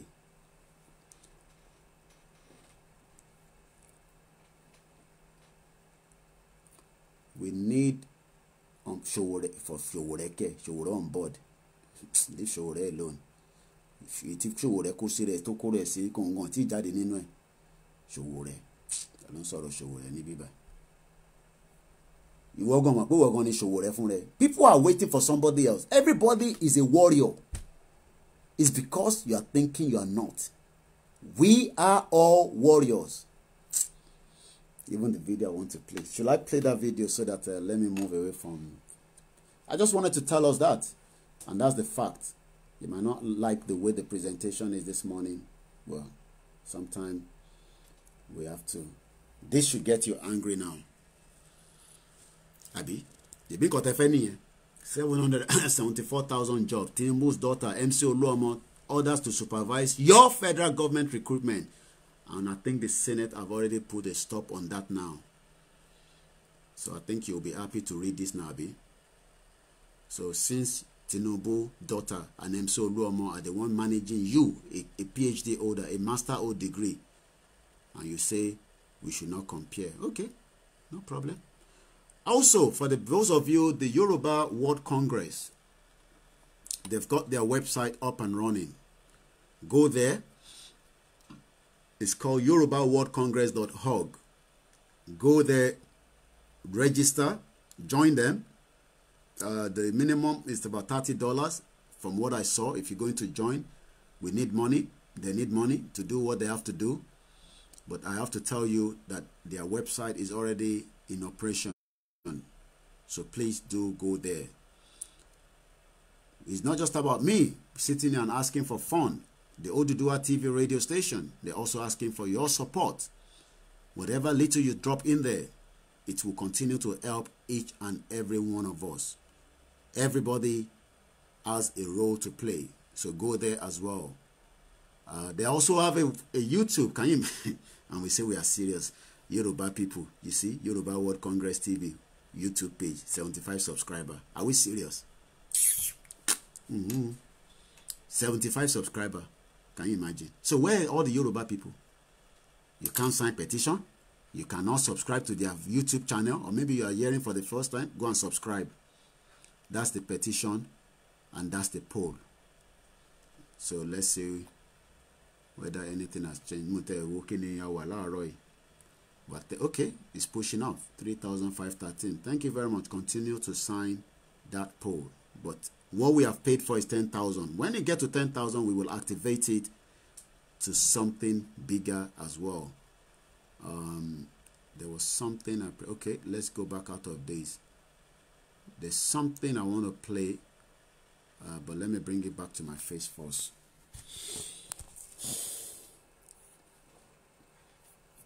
Let me quickly find that video for us. We are the best. Yes, agreed. Is Showore not fighting? Showore is fighting for one Nigeria, so we cannot be on the same page. So I'm sure you heard him loud and clear on his last day in the court. Showore is not fighting for Yoruba nation. Showore is still fighting for one Nigeria, and we are not. So we cannot be on the same page. It doesn't matter how much you love Showore. I interviewed Showore on my radio show, and I was there when they had their convention in Nigeria. I paid with my own fee to travel to Nigeria for that. So nobody can come and sit here and say Showore to sọ pé òun fẹ́ wẹ́ ká break in Nigeria. So how do we go on the same page? So let's leave him on the side. You go and get the message delivered to so many people. That is our own, what we should be discussing. I'll show you this again. Yeah, it's just popped up. But it's worth showing you guys again. I've shown it before. So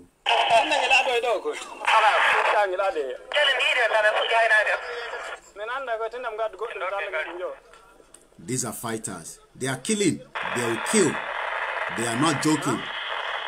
This is not a Nollywood movie. These are real fighters coming down to kill and maim.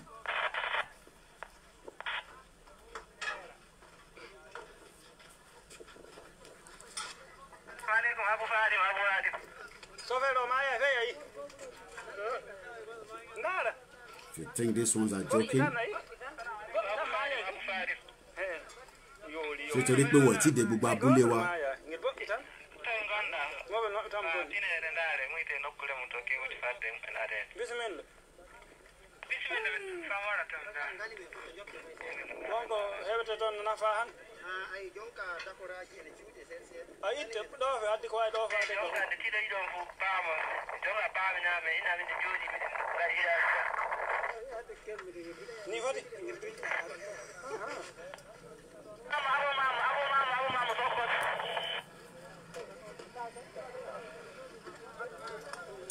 So if you think these guys are joking, your guess is as good as mine. I don't want to waste too much time on that. I've shown you guys that before. Let me go to my real video this morning. I wanted to play something. You know, I kept saying yesterday I wanted to play a video, but because I was outdoor and I will have need to be sitting down to be able to do that. Thank you very much, those watching us on Instagram. You might not be able to see the video I'm going to play, those of you on Instagram, but you'll be able to get the audio. Okay, there's not that particular one. There's another one. Okay, I'm going to play. I've picked the wrong one. There's two different videos. But those of you watching on Instagram will not see the video, but you can hear the voice. Very soon, when we are set properly, you will simultaneously see what we are doing most time on the other side of this laptop. But you can hear the voice, so that is still something that you will be able to do. So I'm going to turn the camera back here. We get the phone line open, but let's quickly first, let me take this down. So you guys, those on Instagram, you'll just be seeing my face, but you'll hear the voice of the video. Spaces. We've made some changes to keep you safe. I don't need your advert. Let's take the advert out.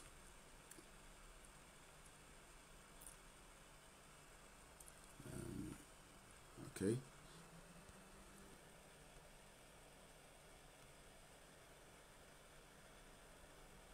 Let me turn it around and then play that. Madness. Nigerian political brouhaha. Nigerian political yahoo. Where did they deceive themselves, eh? I want to bring this video and dedicate it to every Nigerian politician from those on southern Instagram Nigeria, as well. whether southeast, south, or southwest. Last, I wanna go be the biggest losers, and if I come back here, we go still roast on Anyash. You see, from the west, let me begin with. From the time of politics, since Nigeria began. Sorry guys, my hand is moving because I'm trying to make sure those on Instagram can see the same video as well. That's why I'm doing this.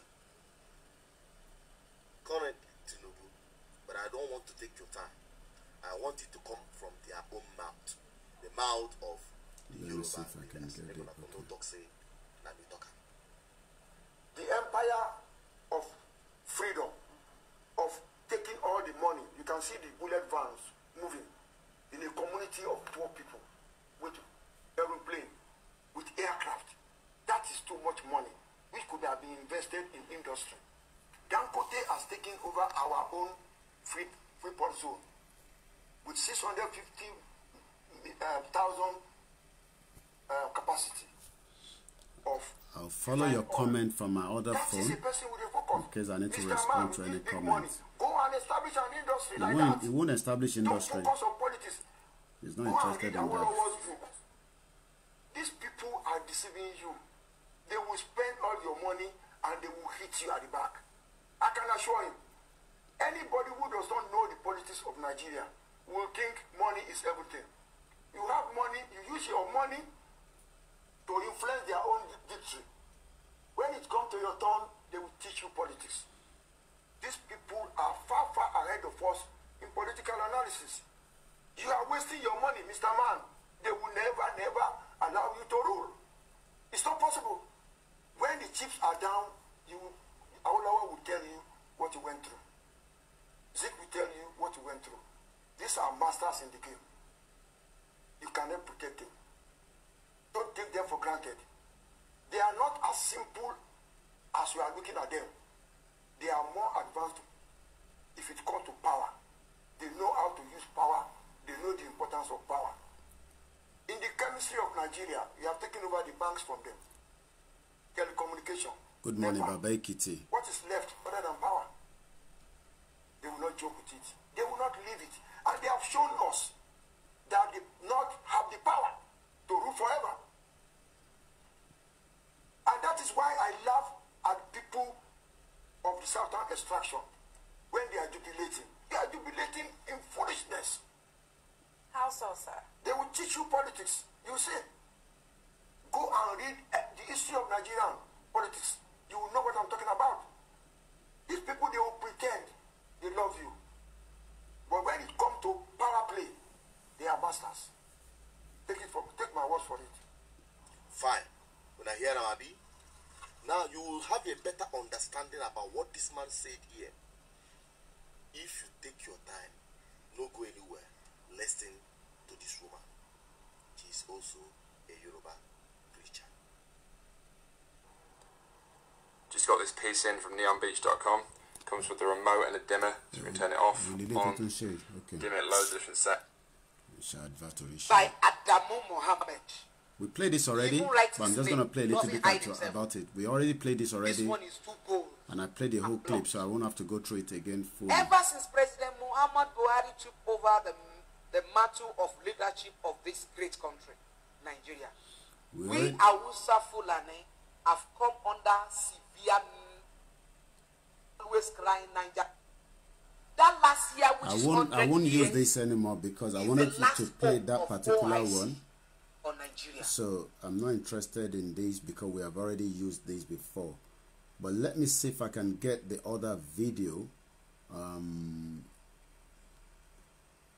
the second part of this, and then we will continue as well. Just bear with me. Let's use this as well and see. He has stolen.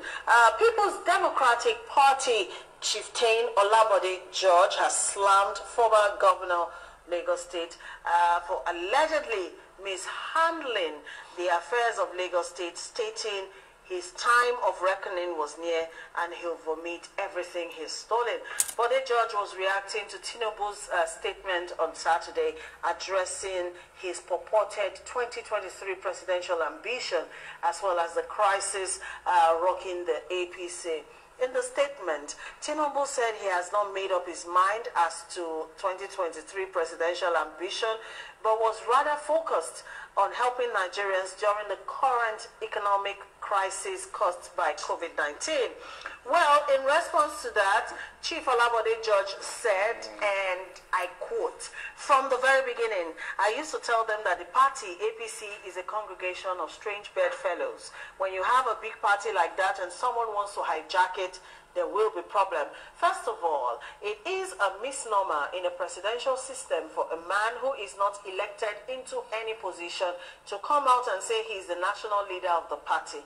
How is that possible? There is only one national leader of the party, and that is the president. How can a..." Just leave that with all their nonsense talk. But at least you got the message. Sorry, because I've got the Instagram as well, so I need to bring the camera back to my face for those watching on Instagram. The phone line is now open. The conversation this morning goes on how do we create our own space back home where we can have people to walk in. There's what we call the walk-in center. Good morning. Light on Labodi Alabi. Welcome on board. +447594050979. We need to start establishing or setting up different walk-in center. That is the conversation this morning. And let's get a little bit from your own take on that. +447594050979. The phone line is open. Go straight to your point. Good morning, Mamawa. Alaja Ajibike El Khadija store is on Deptford High Street, one of the best African food store here in UK. Akintoye Oluwaseun Ruben, good morning, welcome on board. If you have not signed the petition or the poll, We continue to emphasize on that. It's very, very important that you do that for the benefit of all. I can spot you on Instagram as well, Oshatola, and those watching as well. Plus 4475 940 How do we have what they call a walk-in center in Kwara, in Kogi, Ondo, Ekiti, Osun, Lagos, Olatilewa Matthew? That is something I want to bring on the forum. Walk-in center. I'm sure a lot of you know what that means. Where anyone can walk in and make inquiries about Yoruba Nation, what we are discussing, what we are talking about.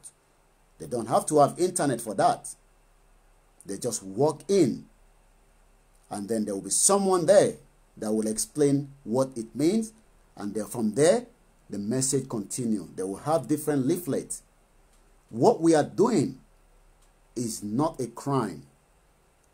Intanse konse toru disofin,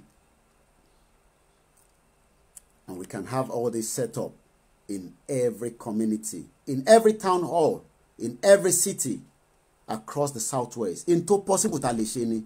How do we do that? That is what I want us to discuss this morning. Omobalanle, good morning. Mike, good morning. Mike St. Murphy, good morning. How do we set up walk-in center? A lot of you have open space that you can leave, you can render. And if we have to rent it, why not? We can rent it. It is important that people can walk in and then they can talk to them. And from there, we can also use that for other areas of, especially those that have been saying, oh, people are hungry. When we have farmers that can support, all that will be an area like we must have like an office space. And it's not just in one area, in every local government that we can find in Southwest. And we can call it Yoruba Nation Office or whatever we want to call it. And we will work along with those organizations that have already indicated a full autonomy of Yoruba exit from Nigeria, like the Yoruba World Congress, so that the safety of that building will be paramount. Let's get the first caller in. Good morning, caller. Your name, where are you calling us from this morning? Bluetooth mode has been on.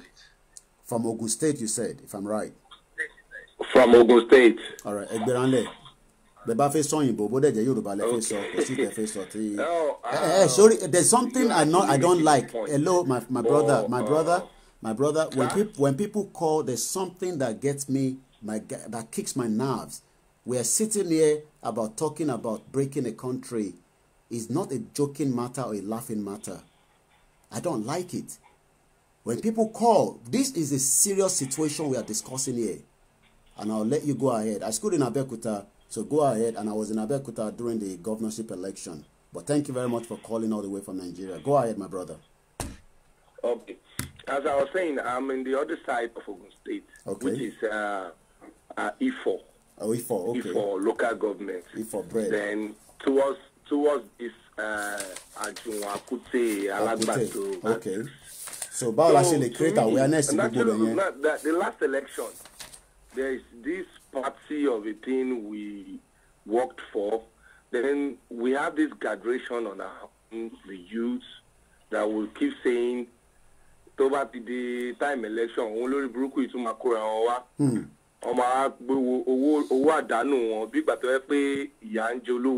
Of which those people who are in abject poverty want no choice than to dance to the tune of that fucking money.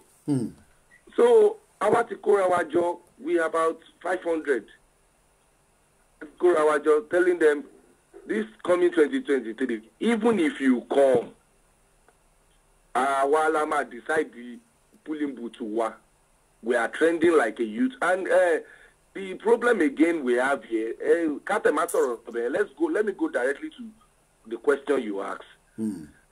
If at all I'm a leader in that group, I will go in to that group and introduce this platform to the people. Okay. Then, if it has been a meeting in there, we can use it for that the purpose. E42 center. Thank you very much. That is if on Toba accept. No,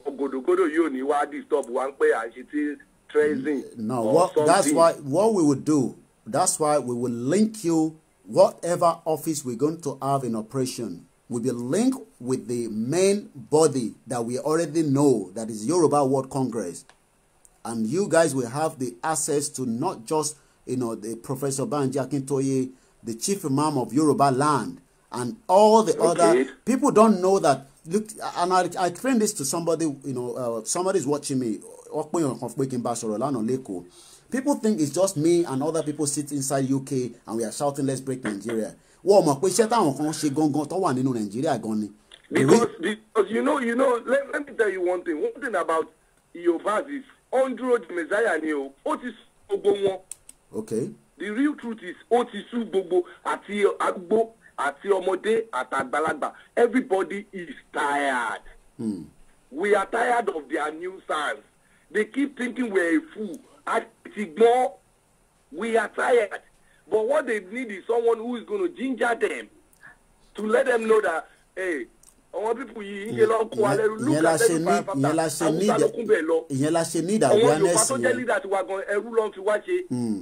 Okay. So what, like I said, if we're going to set this up, it's not just setting it up where you'll be harassed by anybody. It will be linked with the Yoruba World Congress, because they are the one that we have seen that are mentioning that they want to exit, and they are on ground in Nigeria. They are not like they've run away outside Nigeria and they're discussing about peaceful disintegrated out of Nigeria.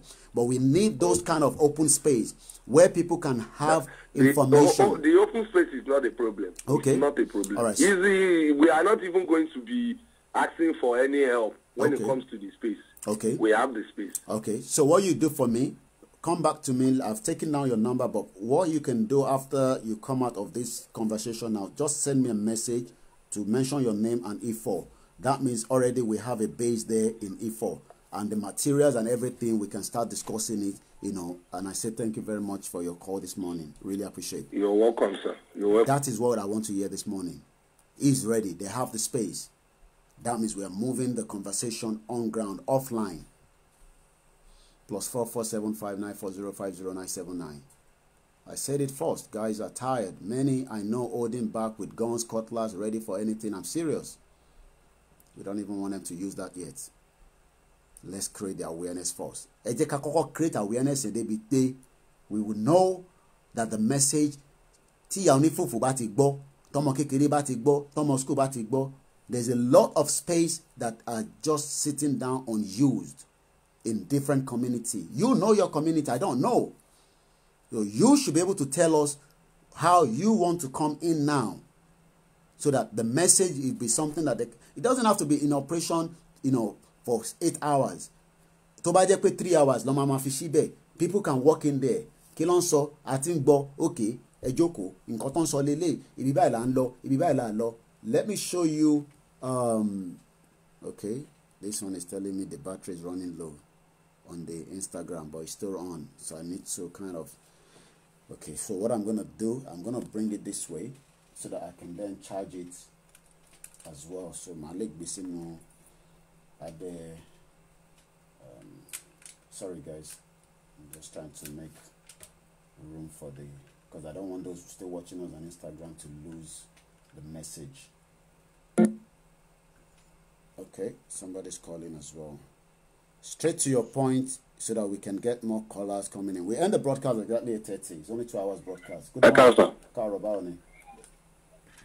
Fine, sir. Nǹkan tí ẹ̀gbọ́n tó sọ̀rọ̀ lẹ́ẹ̀kan ẹ̀ tó sọ yẹn, inú mi dùn, mo dẹ̀ really appreciate the effort wọn yẹn. Mo bá máa kan sọ̀rọ̀ sínsìn. Máa ẹ̀ bá bọ̀ ní Nàìjíríà, then àwọn aspect yẹn ni. Mo wá bá ó mú àwọn youth gan ní Abẹ́òkúta, ní Friday Ìjàyè, Ìtẹ́àbà. So ó máa ń kó youth màmú ti gbé ní ọ̀dọ̀ èrè nígbà tí mo wà ní Nàìjíríà. So máa bá sọ̀rọ̀ pé yẹsà ṣe ti bọ́ sí nǹkan báyìí. Ó ní òun kò gbọ́ briefly ní pípọ̀ tó ń rí mọ̀ nǹkan tó wà nínú ẹ̀ deeply. ṣùgbọ́n máa náwọn ọmọ tó wà ń bẹ̀ replay kí ló wà ń bẹ̀ ju pé nǹkan ti ń sọ tẹ́lẹ̀ ni àwọn I don't know how people say àwọn tí mọ̀ tó àwọn ọmọ tó ń sọ kí ló ń sọ ju pé Nàìjíríà ò ṣiṣẹ́ afẹ́ kúrò ní Nàìjíríà mo ń gbọ́ tiẹ̀. àwọn èsì ìgbọ́ nípa pé Odùduwà republic nǹkan ní tí màá ń try láti sọ fún mi. Odùduwà nation. nípa pé Odùduwà as in how stand it is.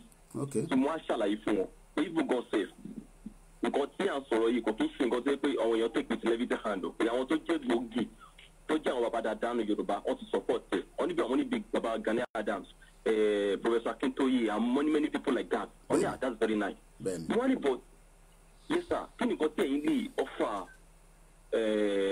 tẹ̀lé offer àwọn people yìí because kò kí ń ṣe àwọn nìkan ló gbọ́dọ̀ máa ṣiṣẹ́ mo ní most of them tó jẹ́ media mo náà wà ní UK mo nírú èmi sì mo wà ní Kenya ẹ̀dẹ̀ mọ̀ pé fúbọ́lá lè mi àwọn fúbọ́lá ẹgbẹ́ mi ni mò ń tọ́ láti educate wọ́n ní àwọn ọmọ bẹ́ẹ̀ kí nìkan tẹ̀ lè ṣe fún wa ẹgbẹ́ wa sọ mi pé ó ní nǹkan tó lè ṣe pé tí mo mọ̀ pé òun mọ àwọn youth wọ́n dẹ̀ mọ gbọ́n bàbá arúgbó yẹn tó jẹ́ ọmọ onílé ẹ̀ pé náà máa ń lọ bá pé òun rí láti ṣiṣẹ́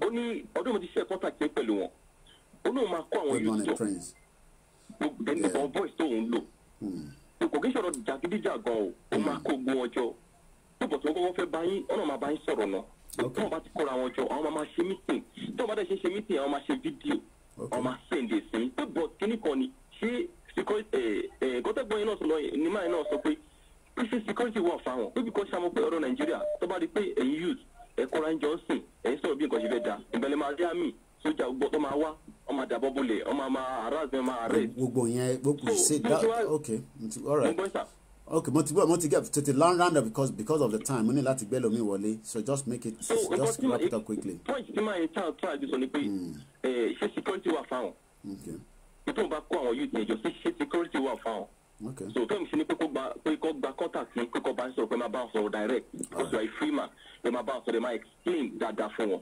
how it is. All right. Because of the time constraint, let's go straight to Ekiti. Good morning, Egberanle. Ẹ kú ojúmọ́ o. Ojúmọ́ ni ẹ káàárọ̀. Ẹ káàárọ̀ bàbá mi. A kú ìdájí. Ẹ kú iṣẹ́ o, Ọlọ́run á máa fún yín ṣe o. Ẹ ṣé Èdùmàrè o. Ẹ ṣé gan-an. Ohun tí mo kàn fẹ́ sọ lénìí ni pé kí àwọn ènìyàn wa kán túbọ̀ jáde síta. Tó bá jẹ́ aṣọ ibi tó bá jẹ́ patí ó wà bẹ́ẹ̀ ni àwọn èèyàn á ti jáde lóòótọ́ ni ṣùgbọ́n ẹni tó fẹ́ ṣe patí ó lè máa kó dídí oṣù bíi 3 oṣù 4 máa fàṣọ wọn káàkiri àwa ẹ jẹ́ kí gbogbo wa ó jáde ká má ṣe dúró de ẹnikẹ́ni iṣẹ́ gbogbo wa ni kán jẹ́ ká jáde síta ká lè bọ̀ nínú oko ẹrú tí a wà yìí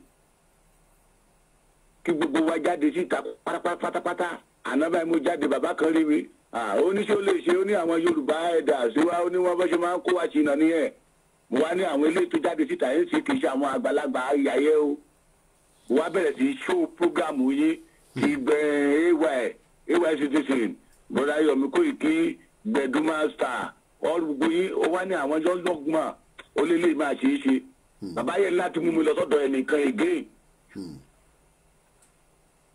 tani kí n wá rí wọn láàárọ̀ yìí so lórí iṣẹ́ bẹ́ẹ̀ yẹn jẹ́ kán jẹ́ kí gbogbo wa jáde síta ká má fi wá wé Ìgbò ní kádàrá àti tiẹ̀ Yorùbá náà ní kádàrá àti tiẹ̀ àdúrà wa tá à ń gbà ní pé kí Ìgbò kó lọ káwa náà kó lọ kọ́nà kó là fún wa kán jẹ́ ká ṣiṣẹ́ yẹ iṣẹ́ la fẹ́ ṣe náà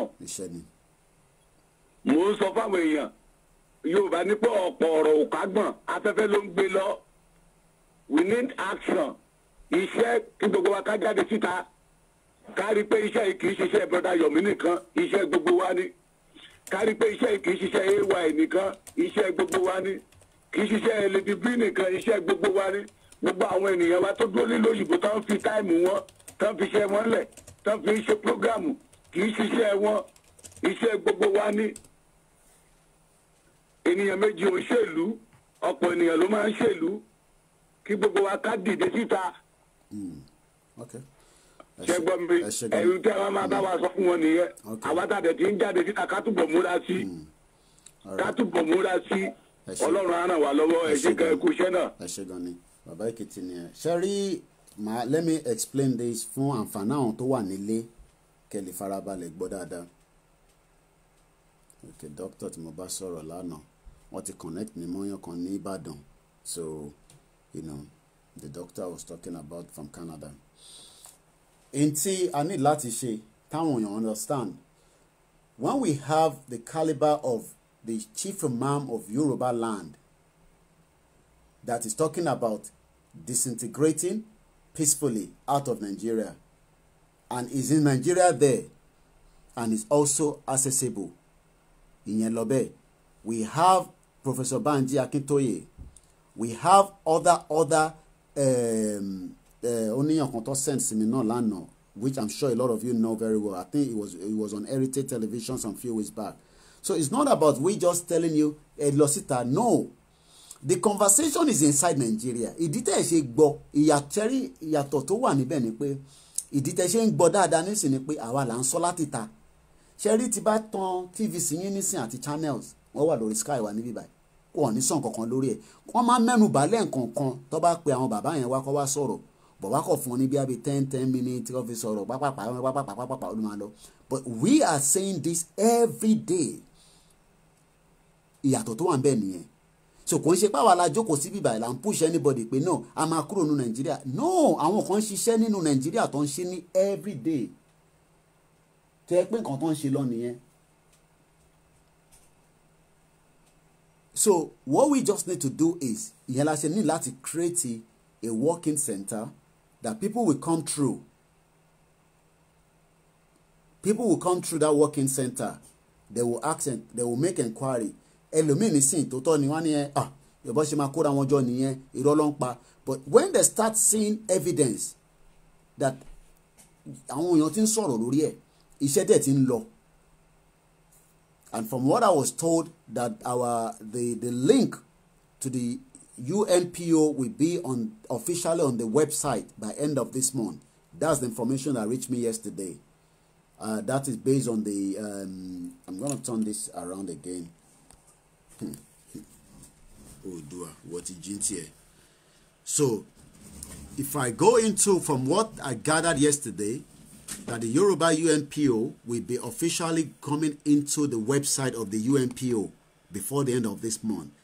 So, and that is what I was told by a call I received yesterday. But as soon as I have more information on that, I will be able to tell you more.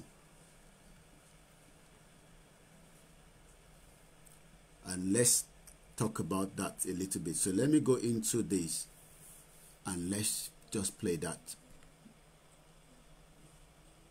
Speaking Tribe of Nigeria has been accepted as the 45th member of the Unrepresented Nations and Peoples Organization.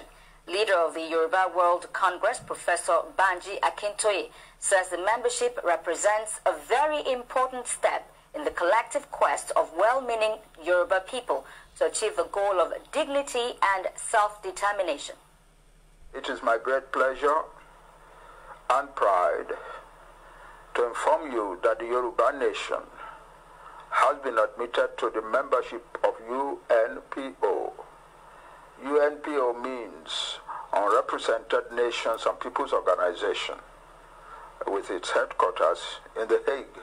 The UNPO has expressed their gladness to welcome the Yoruba nation as a new member of UNPO, and they are looking forward to working with us. It is important because it is a great stride, and it represents a very important step in our collective quest to achieve the goal of dignity in the country in which we live, and also to achieve the goal of self-determination for our nation.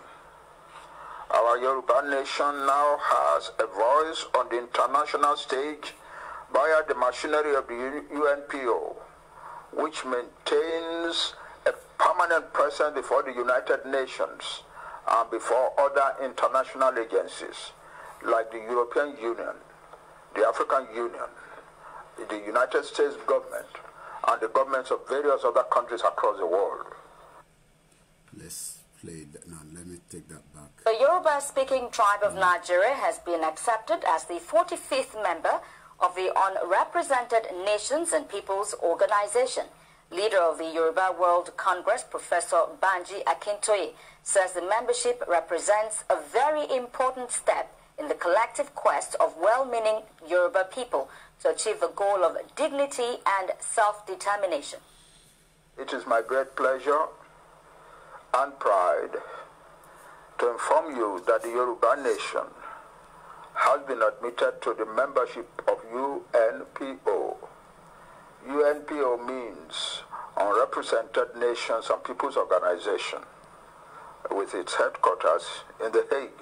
The UNPO expressed their gladness to welcome the Yoruba nation as a new member of UNPO, and they are looking forward to working with us. It is important because it is a great stride, and it represents a very important step in our collective quest to achieve the goal of dignity in the country in which we live. And that is the purpose of, let me pin that particular comment. I love that comment. Hope those that are scared to go public in Nigeria are listening. So I don't know why you think, well, you think I am the one that is telling you to go and... No. We're going to come out of Nigeria peacefully. Self-determination, dignity. So you don't know what you have. You are still thinking, you know, one police will come and harass you. One military man will come and harass you. Even the government will not even attempt that. Also to achieve the goal of self-determination for our nation. Our Yoruba nation now has a voice on the international stage via the machinery of the UNPO, which maintains a permanent presence before the United Nations and before other international agencies like the European Union, the African Union, the United States government, and the governments of various other countries across the world. And I will continue, let me pause that, and I will continue to play this every day now. I will play it from the beginning of our broadcast, and we'll try and play it before the end of it, so that they can start giving you that confidence. Let me explain it as much as I can in my own layman. Mashallah, yeah, bó ṣe yé mi mọ́. Ṣorí gbogbo tẹ́yin náà ń bẹ̀rù yẹn. Bí ẹ bá wà níbi tẹ́ ti ń pàdé nínú ọ́fíìsì ibi tẹ́ bá wà níbikíbi nílẹ̀ Yorùbá. Bí ọlọ́pàá kan bá wọnú bẹ̀, ìjọba Nàìjíríà jẹ gbèsè. Bẹ́ẹ̀ ni mo sọ fún ẹ.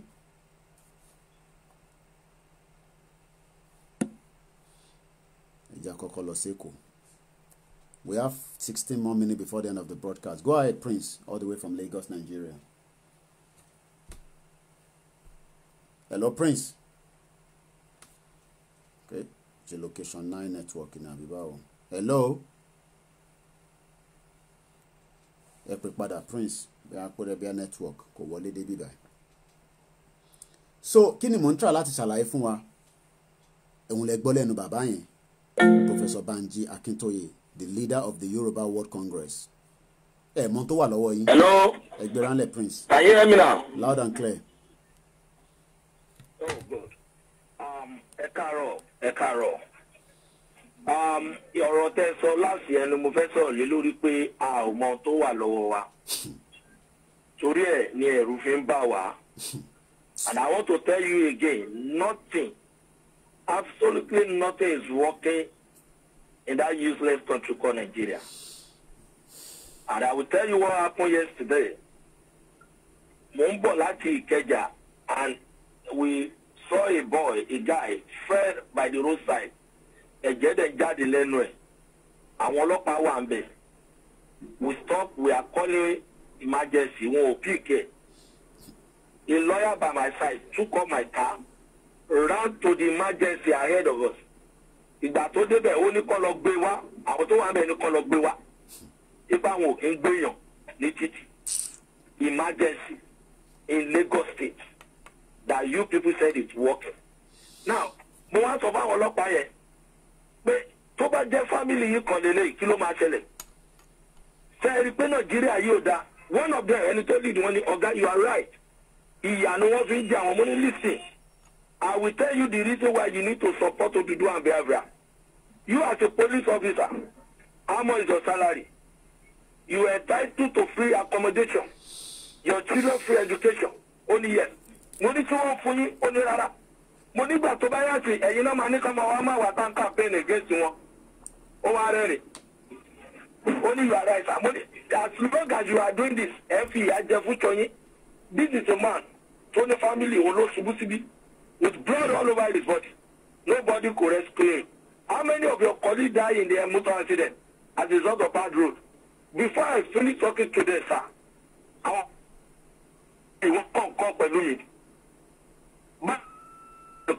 I need to talk to more of you. These are the program on me that you get my go. And I share a family on it. You see, our manner of approach matter a lot, many times. And if you don't know what you have, you cannot present yourself maturely to others. So, we are not a violent people. No.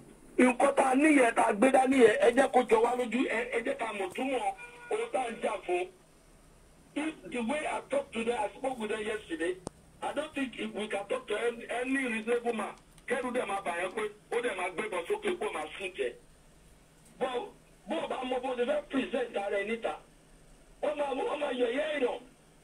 you need to let them realize the reason why we need to come from this useless country. You need to let them realize that you two are fighting for them, not yourself alone. As a police officer, they are not well treated in Nigeria. We need to get out of this country. So, one by one, two by one, our evangelism is to go around. Now, look at what our amiable leader said this morning. And every time I listen to that, no, moment that thank God, if we have somebody like him, because we have a formidable leader, that's why we have coaches and all that now. You don't know? Think Baba told you about sand. I want to go back to that, you know, the sand. Only that day. But because this man made to realize that we have a future to fight for. There's a promised land that we have been denying for a long time. And that is why we need to fight for it. Our voice is all over the world now. But you must know what you are campaigning for. We must know what we really want to get. You must know what we are talking. You too must know where you are going to. And that is number one. Lastly, to follow me like it. Tell people, I want to be clear that we are not a political party. Yes, we are not political party. We are not doing it to share money. No. This is not a political party. And we are not working for any politician. Yes, we are not working for any political leader. We are working for the freedom of Yorubas. We are working for the freedom of our future. We are working, we want to move away from the Think Yoruba first. For many years. Think Yoruba first. No. We are not giving anybody anything. This is not a freebie. If you don't know what you have, you are wasting your time. Then we realize, then we understand you better. Thank you very much. Thank you very much. Thank you. That's Prince from Lagos. I'll read that again and I've pinned it. Copy that now, every one of you, and make it your point of conversation. Gbogbo ẹ̀yin Yorùbá tẹ́ wà ní Nàìjíríà tẹ́ ń bẹ̀rù. Copy what I have pinned now. Gbàtẹ́ bá mọ̀ tẹ́ ní lọ́wọ́ lẹ́sìn bẹ̀rù. Good morning. Good morning. Your name and where you calling us from? My name is Mokoro, calling from Lagos. Go ahead, Mokoro. Sherry or Timmy, so I was, sincerely speaking, I was there. But witness the way he was addressing us. I was even happy. Because even by the Timothy took me along, it happened along Catholic Cement. The incident in Shelley. I saw the man that just called. He was speaking. The Moran tele. Morari. You see? I was in fact maybe Ori Okada Timothy told me at any to Waleni, Timothy true. So I have to like in that incident I have to like to rush because you can't just neglect only care your money. She understand. So I have to drop and to check. Money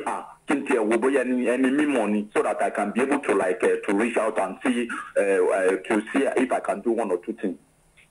She understand. And the man sorrow ni awon atoloka that to do saying me. It was like so this thing is really happening. So they were thinking that I don't have a point. And the fact is that people are not well enlightening. People really illiterate. I would just like close my office, malo sit around my colleague.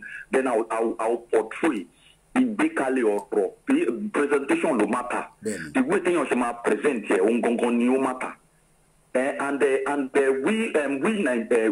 Lagosians, where I call it like boya be poverty, the way we think. To the poverty, and the mindset, the way time when you're sharing everything they just want to pay, and I don't blame them. Me blame one because iluti budget, so any opportunity on my create on my bad in on my bad in way, and that is just the way it is.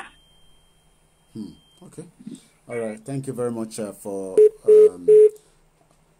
Ibrahim Fatima. I'm gonna delete your comment. If you put it again, I will block you. I'm just trying to delete that comment that you've put there. We're not here to advertise any nonsense, herbal remedy or whatever. If not, I will block you. But let me take that comment off first.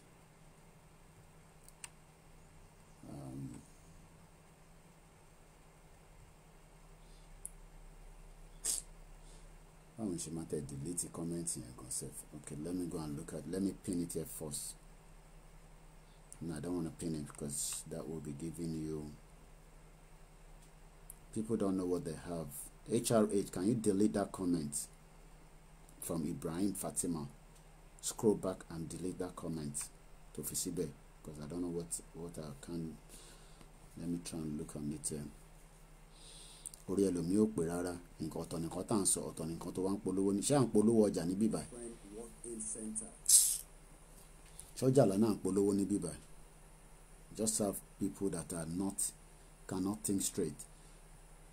I've pinned something down. I want everybody to copy that. We are not politicians here and we are not working for any politician. We want an independent self-determination and our own dignity. Yeah. Nǹkan tí mi fẹ́ contribute ni pé ẹjọ́ ṣe rí àwọn èèyàn wọn mọ nǹkan tó gbé dání ní lóòótọ́. Ṣé rí UNP yẹn fún ara mi èmi ti address wọn and I can confirm it that Yoruba nation is there. Despite the fact wọn ti gbé because they replied. Lẹ́nu nǹkan tí mo wá fẹ́ ràn àwọn èèyàn wa ni wípé kọjọ. Tó bá gbé owó wá bá wọn àmọ́sọ́kú lẹ́nu mi ni wọ́n lè fọ́n bá owó yẹn lọ́wọ́ ọ̀gá tó bá dìbò fún wọn. Entitlement wọn ni and wọn ọ̀dẹ̀ ní gbé oh my God and wọn ọ̀dẹ̀ ní gbé owó fún wọn. À ń gbọ́ yín ṣe máa sọ̀rọ̀ lọ kò sí time mọ́. And wọn ọ̀dẹ̀ ní gbé owó fún wọn torí Tinubu ti sọ́rí ó ti ní àwọn gbówó fún wọn pé wọn dìbò fáwọn. So kọ́kú fèsì àwọn squally wọ́n dẹ̀ dúró wípé àwọn ti rẹ́dì láti gba ilẹ̀ Oòduà padà. Nǹkan tí lè máa rọ̀ wọ́n nìyẹn kí wọ́n jọ kí wọ́n dìde dúró à ń tẹ̀lé information àwọn ọ̀gá lè tẹ̀lé ẹ̀sìn àwọn tó ń gbọ́ àwọn tí ò lè gbọ́dọ̀ àdúrà làwọn máa fi ràn wọ́n lọ́wọ́. So ẹ ṣé púpọ̀. Thank you very much. Let's go straight to Lagos. I'm not sure who this person is. Good morning, caller. Your name, where are you calling from? Hello, good morning. Ekaro. Ekaro, sir. Ekaro. Akójúmọ́ sá. Àwa ni ẹ. Ẹ̀dẹ̀ kúkú ètò náà sá. Àwa ni ẹ. Òdùdú wa á gbé wa sá o. Àṣẹ Èdùmàrè. lórí topic àárọ̀ ẹni fẹ́ sọ̀rọ̀ lé lórí sá. Ẹgbẹ́ránlẹ̀ à ń gbọ́ yín. Hello sá. À ń gbọ́ yín sẹ́ ẹgbẹ́ránlẹ̀. Ṣẹ́tìrì ìlú yìí láti Nàìjíríà ti kọ Badagry. À ń gbọ́ yín. Mi lè fẹ́ dúpẹ́ lórí post ìsọ́kẹ́ sẹ́ẹ̀sì mi lánàá ẹ sẹ́ẹ̀dẹ̀ sí mi ti sẹ́ẹ̀dẹ̀ sáwọn èèyàn ti fẹ́ sẹ́ẹ̀dẹ̀ sí. Ìkan tẹ́mi lè sí ọ̀rọ̀ ẹni pé ṣẹ́tìrì àwa youth náà ni màá ti sọ pé à ń bẹ̀rù. Thank you fún ìkọ́tẹ́ play láàárẹ̀ tó yẹ pé most people ti gbọ́ àmọ̀kọ́ta ní lọ́wọ́ ìkọ́ tó ṣe wá nìyà. Hello sir. À ń gbọ́ yín ẹ máa sọ̀rọ̀ lọ. Sorry guys. Àmọ̀kọ́ tí a ní lọ́wọ́. Ṣẹ́tìrì ń bá wọn kan sọ̀rọ̀ nípa kíní òdúdú irú space lọ́pọ̀ ẹ̀ níyẹn sá. Ìkọ́ táwọn yóò tẹ̀ sọ fún mi pé tó bá gbé ẹ̀ àdáwọ̀ kí ẹ̀ àwa ti rẹ́dí fún anybody tó bá fẹ́ kọ́ máa bọ̀. Ọlánìpẹ̀kun mo ti send ẹ̀ sínú ẹnu message ẹ máa sọ̀rọ̀ lọ bàbá mi ń gbọ́ yín. So àwa youth náà la tún ní láti àwọn youth wa náà ló tún ní láti ṣiṣẹ́ lé lórí because ẹ̀rù àwọn tẹ́rù gbà ló pọ̀ jù àwọn tẹ́rù gbà ló pọ̀ jù nínú àwọn youth wa. Ọ̀dẹ̀ mọ̀ pé àwọn tó ti ẹ̀ sá lọ sí Amẹ́ríkà yẹn táwọn yóò bá ṣàfù ara wọn tó bá gbára wọn ìlú tọ́lọ́gbọ́n sálọ yẹn ọ̀ní láyé sálọ sílẹ̀. Bẹ́ẹ̀ni. So torí ẹ̀ lágbọ́dọ̀ jà lágbọ́dọ̀ fight fún right wa. Bẹ́ẹ̀ni. Tábà fẹ́ jẹ́ kí ìkan tó yẹ káà ṣe sìn tábà fẹ́ jẹ́ kí àwọn ọmọ wa náà sọ̀rọ̀ sáwà lọ́la pé ìgbà tó yẹ káwọn bàbá wa ṣe ọ̀ ṣe. So torí ẹ̀ ló fi yẹ kẹ́fí bọ́ọ̀dì gbogbo youth nísìn kọ́ dìde. Mi bá wọn kan sọ̀rọ̀ ní fídì ìjọ kan because we wan play ball mi bá wọn sọ̀rọ̀ nípa program yìí ní fídì ìkan tó ń sọ ní pé ṣó lè work sa méjì kì í ṣe gbọ́ àti kó jẹ ní because tọ́ba gbá bọ́ọ̀lù yẹn tán èèyàn kan ara omi àwọn bíi mẹ́rin àjọ du omi yẹn mu àwọn ọ̀dẹ̀ ọmọ pé àwọn wà ní poverty àwọn wà ní ìṣẹ́. bẹ́ẹ̀ni sá ikọ́ tó ti ṣe ọ ti wò pé lè fight ẹ wọ́n irú ìkọ́tẹ́ play láàárọ̀ ẹ̀sìn ẹ wo bọ̀bọ̀ àbókí tó ń sọ̀rọ̀ tó sọ pé ọ sì máa padà wá sọ́dọ̀ àwọn náà ni. Bẹ́ẹ̀ni. So àwọn ojú ìtura náà la tún sí máa bá sọ̀rọ̀ sá àwọn ojú ìtura la ní a lot láti ṣe láti ọlọ́ àfọyín ló kọ́ ọlọ́ àfọyín lágbára o kò ní sẹ́yìn kò ní sẹ́yìn kò ní sẹ́yìn kò ní sí gbogbo àtà àjàjà kò sí òdúdú wa máa gbà fúnlẹ̀ Yorùbá nation kò dẹ̀ sí ẹ̀ tó máa fi. ẹ ṣé gan ni. Thank you very much. I think we got the message. Self-determination. Kí ló ń pè bẹ́ẹ̀? Ṣẹ̀rí culture wa, èdè wa, it go into extinct. Tábà tètè gba Yorùbá nation nísìn. Another 100 years, another 1000 years. Tó àbá tètè gbà nísìn, tí Fúlàní bá ráyè overrun wa. Ṣé o tẹ̀sí rántí pé bàbá ẹ̀ kan wá sáyé ńgbà kan? Ó tẹ̀ wọ́n ní gbóhùn ẹ̀ mọ́ láyé wọ́n ní gbóhùn ẹ̀ mọ́. Wọ́n á kọ́ máa gbọ́ ló wọ́n á máa sọ fún ẹ pé kò exist rí ni. Ẹ gbéra ńlẹ̀ kíákíá. Ẹ káàárọ̀. Ẹ káàárọ̀. Ìyá ẹ kó ètò ẹ̀dẹ̀ kú iṣẹ́ takuntakun náà. Ẹ ṣé gan ni. Yà àwọn mo fẹ́ dá sí ọ̀rọ̀ tó ń lọ lọ́wọ́ yìí náà nù. Ṣé rí àwọn ọba wa ni mo fẹ́ tú ọ̀rọ̀ yìí sí nísìnyí. Nítorí èyí tó bá máa ṣẹ̀sán lára wa ṣe ẹ̀sìn. Enough is enough. Ṣé 2023 tó ń bọ̀ yẹn we have to stay off from that. Enough. Gbogbo ìjẹkújẹ tó ń jẹ from politicians. Ayé àtijọ́ àwọn ọba la rí gẹ́gẹ́ bí role model ilẹ̀ Yorùbá. And whatever tó má dẹ̀ sọ then òun làwọn ará ìlú follow. But ọ̀pọ̀lọpọ̀ ọba ń sìn because of their involvement in politics. Kò séyàn tó recognize wọn mọ́. And they have to go back to the beginning of the genesis of their problem. They need to solve it. Hello? I'm going. Yeah. Wọ́n láti fúnra wọn ní maximum respect tó máa ń fún wọn láyé àtijọ́. Because mi ò rí reason tó yẹ pé ọba lọ máa lọ sọ́dọ̀ gọ́ọ̀nà lọ máa bend down. Kí gọ́ọ̀nà tó máa lo just for 4 years lórí oyè or 8 years wọ́n máa ṣèkè ọba. Ayé àtijọ́ politician tó ń bá tẹ̀lé prostrate wọ́n máa ń tẹ̀ tán fọ́ba ni. So kọ́ gbogbo dignity wọn tó ti sọnù they need to look for it. And now ní palace wọn kàn gather àwọn sheets wọn and our youth leader from each ward wọ́n bẹ̀rẹ̀ meeting Odùduwà náà bá fẹ́ ṣe ẹ̀sìn. All right, ẹ ṣé gan ni. Thank you very much. We will put an end to the because we've said we want just 2 hours, so I won't take any more phone calls. I'm just gonna close my broadcast in just few minutes. So ẹ má pè kò sí kọ́ tó máa wọlé mọ́. Ẹ̀yin tẹ́ ń wò wá láti Nàìjíríà, mo dúpẹ́ lọ́wọ́ gbogbo yín gan-an torí pé ìnáwó gan ló wà lọ́wọ́ ẹ̀yin. Ṣé láwọn ti diaspora àwọn náà náwó wọ́n nọ́ra but iṣẹ́ pọ̀ tó máa ṣe. I appreciate this message that have come from Ibadan Celebrity Barber. Thank you very much. Gbogbo ẹ̀yin tẹ́ bá ní shop ní Nàìjíríà tẹ́ ti ń gbọ́ wa, ẹ bẹ̀rẹ̀ sí ń fi awareness yẹn sínú shop yín. Àlùbáríkà máa wọ shop yẹn, nǹkan kan ní ṣe nínú shop yẹn. Àwọn tó dẹ̀ ní ayé tó lọ́run wọ́n máa fi ìṣọ́ ẹ̀ṣọ́ wa. Àmọ́ tá gbé dání ni lẹ́ṣẹ̀ ń bẹ̀rù. Sórí àgbàdúrà kí wọ́n àtàkì yín. Àwọn àgbàdúrà yẹn. Sórí ẹni tí ọlọ́pàá Nàìjíríà pé òun sọ̀rọ̀ Yorùbá nation tó bá attack ó tún fi jẹ́ kí iṣẹ́ yẹn kò fi yá ni. Àgbàdúrà yẹn o. But àmọ́ tá gbé dání ìyẹn lẹ́ṣẹ̀ ń bẹ̀rù. Tẹ́ bá mọ̀ tẹ́ gbé dání ni ẹ̀ní náà ń bẹ̀rù. Wọ́n á play video yẹn lẹ́ẹ̀kan sí kí tó tún lọ. Mọ̀ tẹ́ gbé dání ni. Wọ́n sọ pé Nàìjíríà in tó ti wà lọ́wọ́ international community ni wọ́n sì ń sọ̀rọ̀ Nàìjíríà. Ó mọ̀ pé ìtagbédání nísìn ọwọ́ international community ló wà. Àwa alákọ̀ọ́ ló wá kù sí lọ́wọ́ bá ṣe fẹ́ present ẹ̀ sí international community yẹn pé a ti ready lóòótọ́ a fi lọ. And I hope the message this morning will resonate. I'm not happy this morning. The poll has gone to 3,538. And the last person that joined that poll was from United Arab Emirates. I don't mention their names. That was 6 minutes ago. You know yourself. Thank you very much. Àti edit, àti adjust bẹ́ ṣe ní ká ṣe kó lè bá rọrùn fẹ́yìn. Ẹni tó gbọ́ Yìnbó ó lè gbọ́ nísìn torí àti sọ lédè Yorùbá. Wọ́n ní à ń bèrè email tẹ́lẹ̀ àti sọ pé kẹ́ má fi email yín sí mọ́. Option dẹ̀ ni tó bá fi number sí gbogbo ẹ̀yin tẹ́ ń fi number yín sí láìpẹ́ láì jìnnà ẹ máa gbúrò látọ̀dọ̀ wa. Fóònù ilé ti kú.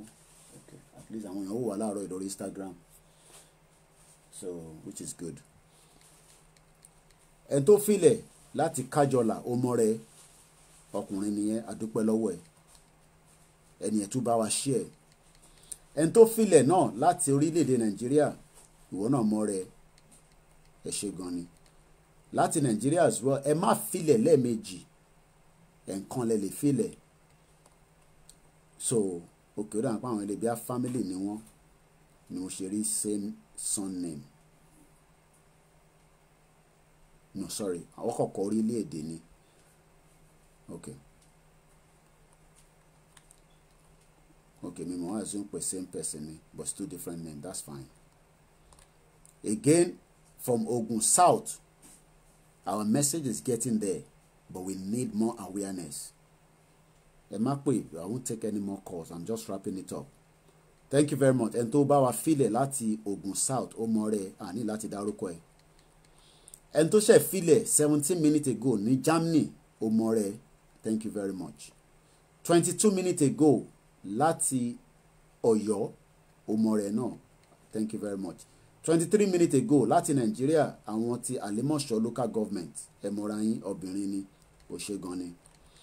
25 minutes ago, Ìrẹ́pọ̀dùn local government. The message is getting there. We just need to create more. Ẹ mọ̀ra yín. And the last one from Ibadan North East. Àwọn bíi mẹ́wàá tí wọ́n ṣe bá wa fíìlì pólì yẹn ni. Ẹ má yẹ kó sún yín. Gbogbo yín lẹ mọ̀ bá ṣe lè communicate pẹ̀lú àwọn tó wà ní mọ́ṣáláṣí ní church. Ẹ jẹ́ kí mẹ́sẹ̀gì pólì yìí. Kò ń ṣe 10,000 lásìn wà. Akọ̀ṣẹ̀ bẹ̀rẹ̀ ni. Tàbá ti fẹ́ dé 10,000 a máa tún sanwó láti fi release ẹ̀ sí unlimited. Tàbá ní 10 million people tó sign poll yìí ta lọ submit ẹ̀ fún United Nations, ta gbé lọ fún America, ta gbé lọ fún EU, ta gbé fún UK pé àwa 10 million Yorùbá a sọ pé ó tó gẹ́, ìlú mi ò tó 10 million. Bẹ́ẹ̀ ni mo sọ, ìlú mi lórí ilé ayé wọ́n tó 10 million tó dẹ̀ ń dá dúró tó wà independent. We need just 10 million. Táwọn tó kù ẹ̀mí ti parí broadcast yẹn anyway. So ẹ jẹ́ n play video yẹn sílẹ̀ nǹkan ká tó máa lọ láàárọ̀ yìí. And I welcome and say thank you very much once again.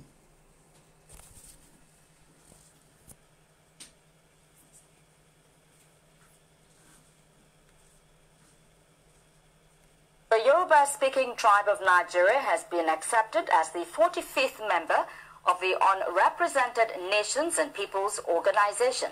Leader of the Yoruba World Congress, Professor Banji Akintoye, says the membership represents a very important step in the collective quest of well-meaning Yoruba people to achieve the goal of dignity and self-determination.